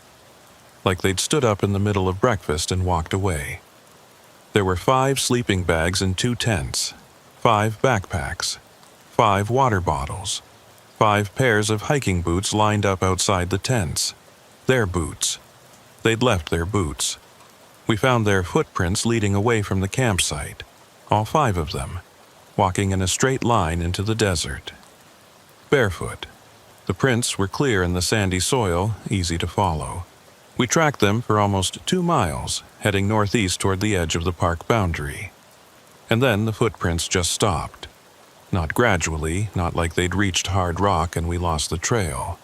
They just ended. One step there were 5 sets of prints, clear and deep. The next step, nothing, like they'd been lifted into the air. We searched for 3 weeks. Helicopters, search dogs, volunteers, over 200 people combing the desert. We found nothing. No bodies, no clothing, no signs of foul play. The FBI came in, investigated the parents' background, looked for connections to cults or criminal activity. Nothing. They were just a normal family from Denver on vacation. The case is still open. Officially, it's a missing persons investigation. Unofficially, everyone has their theories. Foul play, murder-suicide, alien abduction, heat stroke leading to mass hallucination and wandering. None of the theories fit the evidence. But I know what happened, because I went to that campsite. It was 2 weeks after the family disappeared. The site was still cordoned off with police tape, but I was assigned to do a final sweep, collect any remaining evidence, document the scene one more time. I went alone, early in the morning before the heat got bad. The campsite looked untouched. The tents were still there, though the wind had partially collapsed one of them. The gear was exactly where the family had left it. I took photographs, made notes, bagged a few items that hadn't been collected yet. And then I heard it. Voices. Distant, but clear. A woman calling out, "Boys, come back here." A man laughing, children talking. I froze. The sound was coming from the northeast, the same direction the footprints had led. I called out, identifying myself as a ranger, asking if anyone was there. The voices stopped. I waited. Nothing, just the wind and the distant sound of ravens. I radioed back to headquarters, reported what I'd heard. They asked if I wanted backup. I said yes, but while I was waiting I heard it again. Closer this time. The woman's voice. "Elena, come here." My name. She'd said my name. I should have left right then. Should have walked back to my truck and waited for backup at the trailhead. But I couldn't. Because the voice sounded exactly like my mother. My mother died when I was 16. Lung cancer. I hadn't heard her voice in 12 years, but I recognized it instantly. The accent, the slight rasp, the way she pronounced my name with the Spanish inflection. Elena, not Ellen A. I walked toward the sound. I don't remember making the decision. My body just moved, following that voice into the desert. I walked for maybe 10 minutes, winding between Joshua trees and boulder formations, before I realized what I was doing. I stopped, looked around. I'd left the campsite behind. I couldn't see the tents anymore. And I had no idea which direction I'd come from. Every direction looked the same. Rocks, sand, twisted trees. The voice came again. "Elena, mi hija, this way." I turned. There was a gap between two large boulders, barely wide enough to walk through. The voice was coming from there. I approached slowly, every rational part of my brain screaming at me to stop. Through the gap, I saw a clearing, and in the clearing, I saw them. The Hartley family. They were sitting in a circle on the ground, completely still. Mark and Jennifer, the two boys, the grandmother. All 5 of them, barefoot, wearing the same clothes they'd been wearing when they disappeared. They weren't moving, weren't blinking, just sitting there staring at the center of the circle. At nothing. There was nothing there, just empty sand. "Hello?" I called out. None of them responded. None of them even looked at me. I stepped into the clearing, my hand on my radio. "I'm Ranger Reyes with Joshua Tree National Park. Can you hear me?" Nothing. I walked closer, got within maybe 10 feet of them. That's when I saw their eyes. They were open, but wrong. The pupils were dilated so wide there was almost no iris visible. And they weren't focused on anything. They were looking through the sand, through the ground, like they could see something impossibly far away. I reached out to touch Jennifer's shoulder. My hand passed through her, not like she was a ghost, like she was a projection, a hologram. My hand went right through her shoulder as if she wasn't there at all. I stumbled backward, looked at all 5 of them again. They were solid, 3-dimensional, casting shadows in the morning sun. But my hand had passed right through. That's when I heard my mother's voice again, right behind me. "Stay with us, mi hija. It's peaceful here." I spun around. There was no one there. Just empty desert. I ran. I don't remember finding my way back to the campsite, but somehow I did. My backup had arrived, 2 rangers looking concerned. I tried to explain what I'd seen, but the words came out jumbled, incoherent. They went to look. I showed them the gap between the boulders, led them to the clearing. It was empty, no family, no circle, no footprints in the sand except mine. They chalked it up to stress, dehydration, maybe heat stroke even though it wasn't that hot. They drove me back to headquarters, made me see the park medic. Physically, I was fine. Mentally, they weren't so sure. I took a week off, but I couldn't stop thinking about what I'd seen. About the Hartley family sitting in that circle, staring at nothing.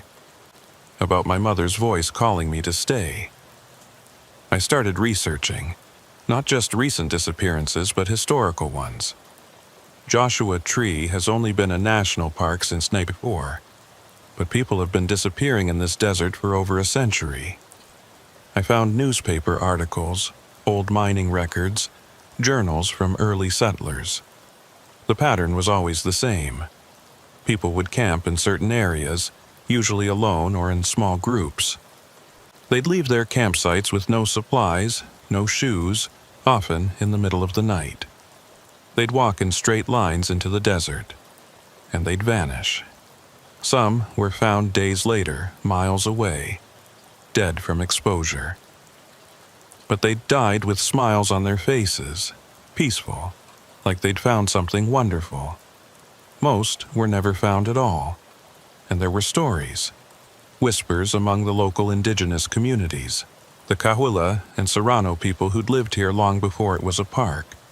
They talked about places in the desert where the veil was thin, where something from the other side could reach through, where people could hear voices that weren't there, see things that couldn't exist. They said you had to be careful in those places. If something called your name, you didn't answer. If you saw something that looked like someone you knew, you looked away. Because once you engaged with it, once you acknowledged it, it could pull you through. Through to where, they didn't say. I went back to the campsite one more time. I didn't tell anyone. I just drove out there at dawn, hiked to Hidden Valley West, and stood at the edge of the clearing. I could hear them, the Hartley family, talking quietly among themselves, the words too distant to make out, and my mother's voice calling to me, "Elena, come sit with us. It's so peaceful here." I wanted to, God help me. I wanted to walk into that clearing and sit down with them and stare at whatever they were seeing. Because maybe it was peaceful. Maybe it was beautiful. Maybe it was better than this world. But I didn't. I turned around and walked back to my truck. I drove straight to headquarters and submitted my resignation. Effective immediately. My supervisor tried to talk me out of it. Said I was having delayed trauma from the search, that I needed counseling, not a career change. But I couldn't tell him the truth. That the desert was calling me. That I could still hear my mother's voice every time I closed my eyes. That I knew if I stayed, if I went back to that campsite one more time, I wouldn't come back. So I left. I moved to San Diego, got a job doing data entry for an insurance company. I don't go near the desert anymore. I don't even like looking at pictures of Joshua Tree. But sometimes, late at night, I still hear it. My mother's voice, faint and distant, calling me back. "Elena, mi hija, we're waiting for you." And someday I'm afraid I won't be strong enough to ignore it.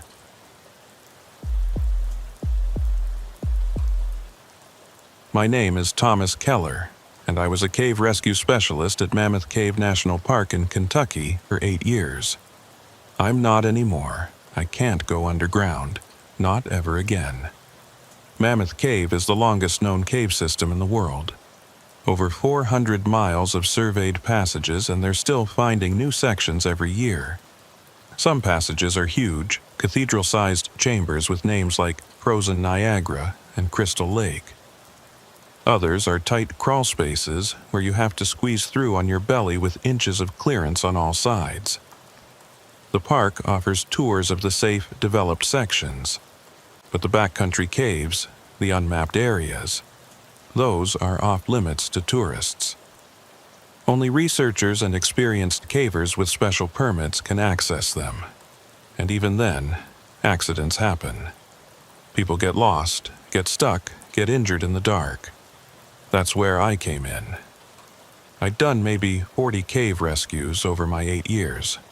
Broken bones, hypothermia, disorientation, panic attacks.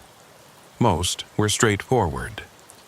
Get to the victim, stabilize them, guide them out, or carry them if necessary.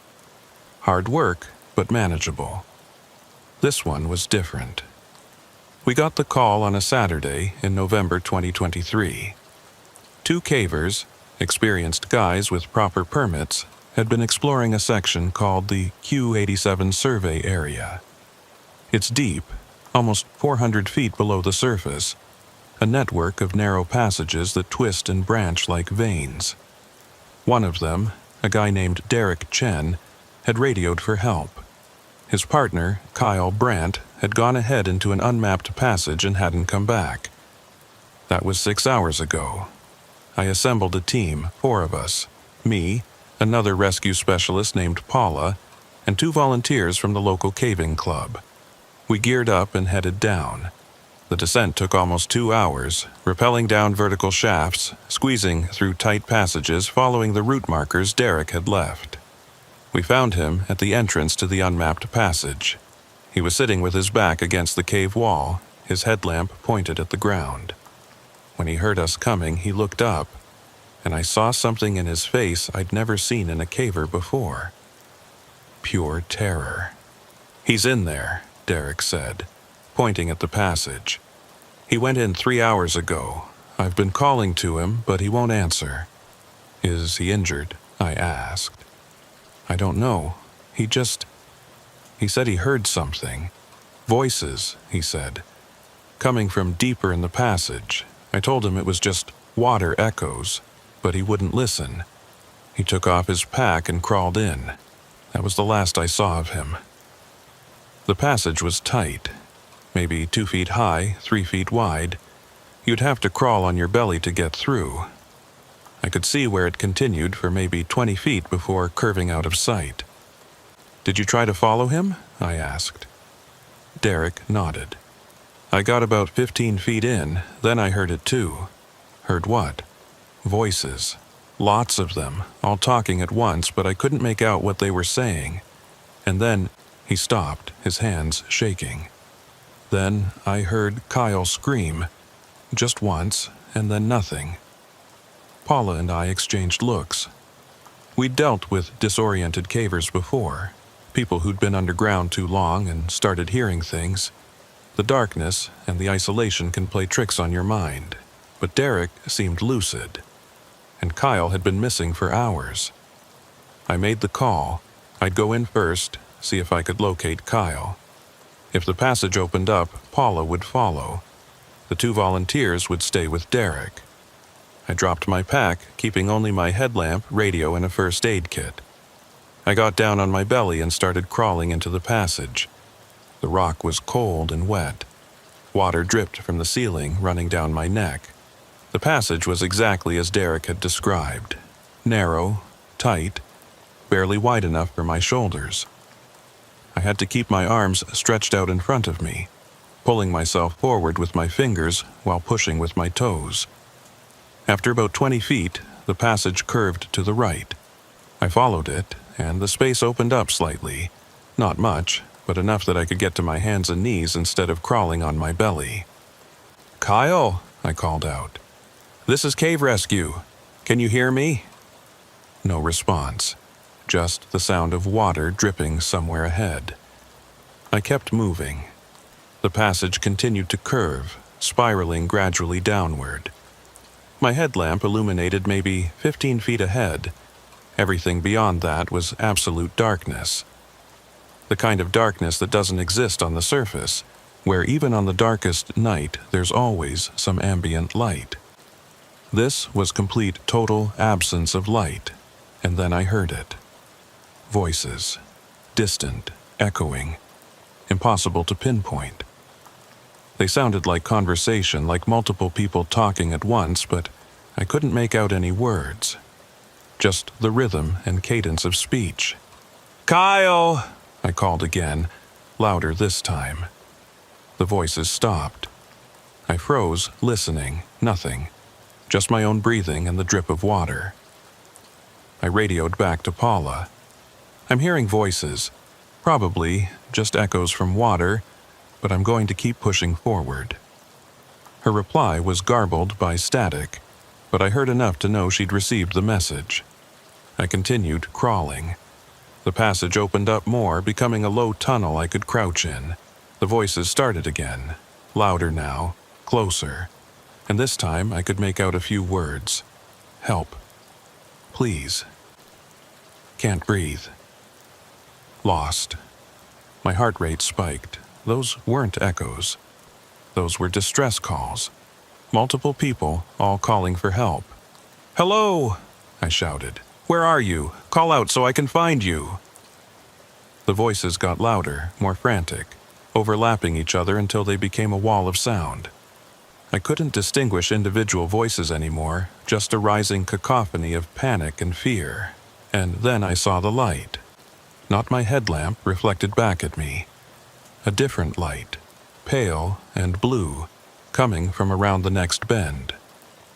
I moved toward it, my hand reaching for my radio to call Paula. The passage opened into a chamber. Not huge, maybe the size of a small bedroom, but after the tight crawl, it felt vast. And in the center of the chamber was Kyle. He was standing upright, his back to me, his headlamp off. He was completely still, not moving, not responding. The blue light was coming from above him, from a crack in the ceiling that I couldn't quite see.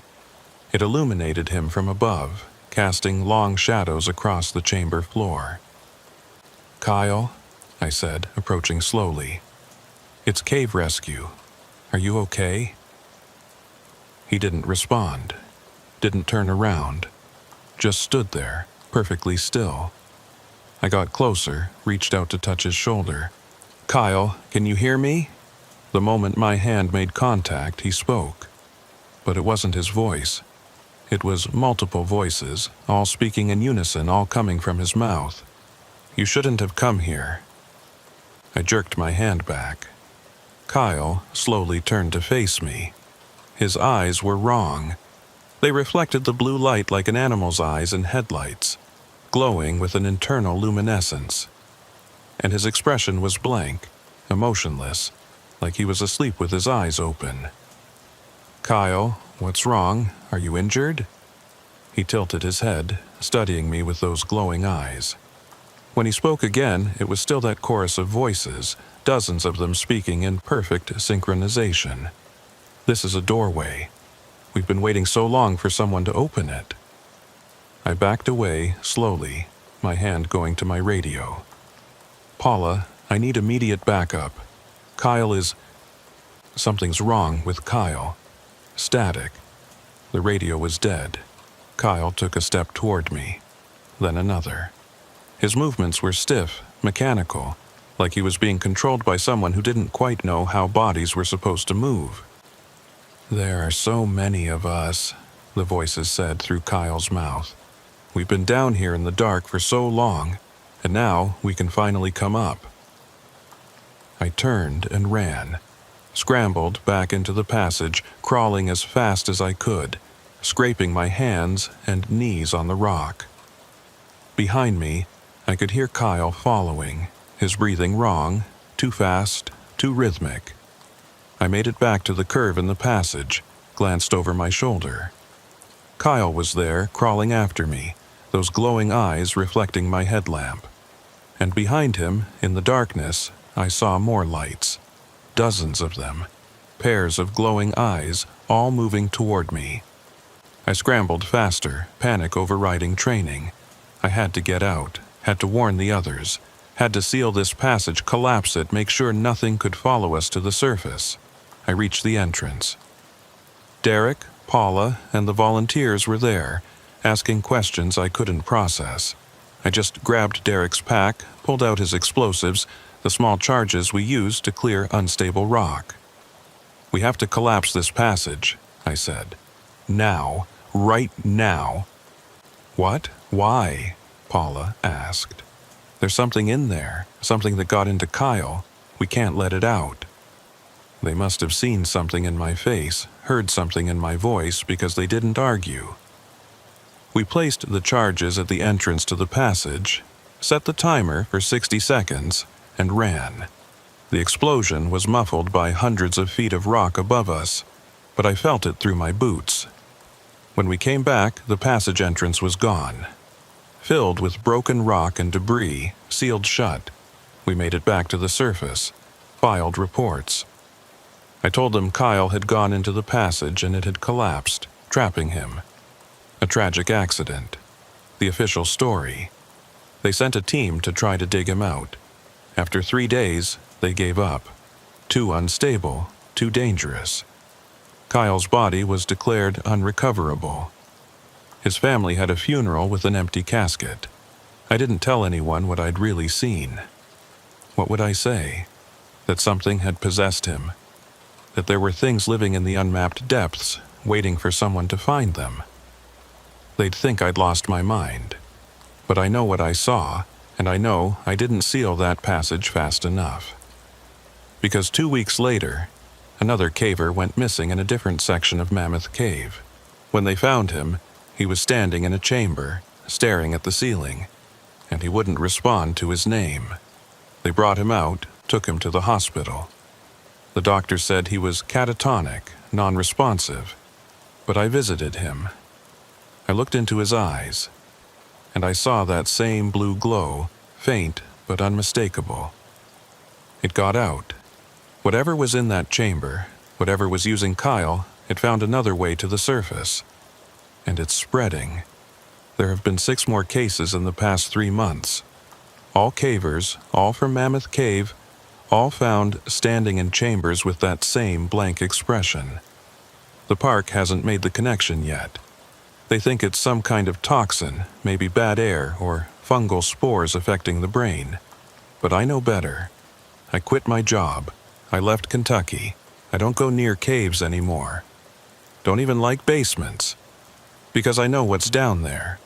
I know it's waiting, and I know that every time someone goes into those unmapped passages, every time someone opens a new doorway into the deep places, there's a chance they'll find it. Or it will find them. And when it does, it won't stop with one person. It'll spread, person to person, cave to cave, until those glowing eyes are everywhere. I saw it starting. I sealed one doorway. But Mammoth Cave has 400 miles of passages. How many more doorways are there?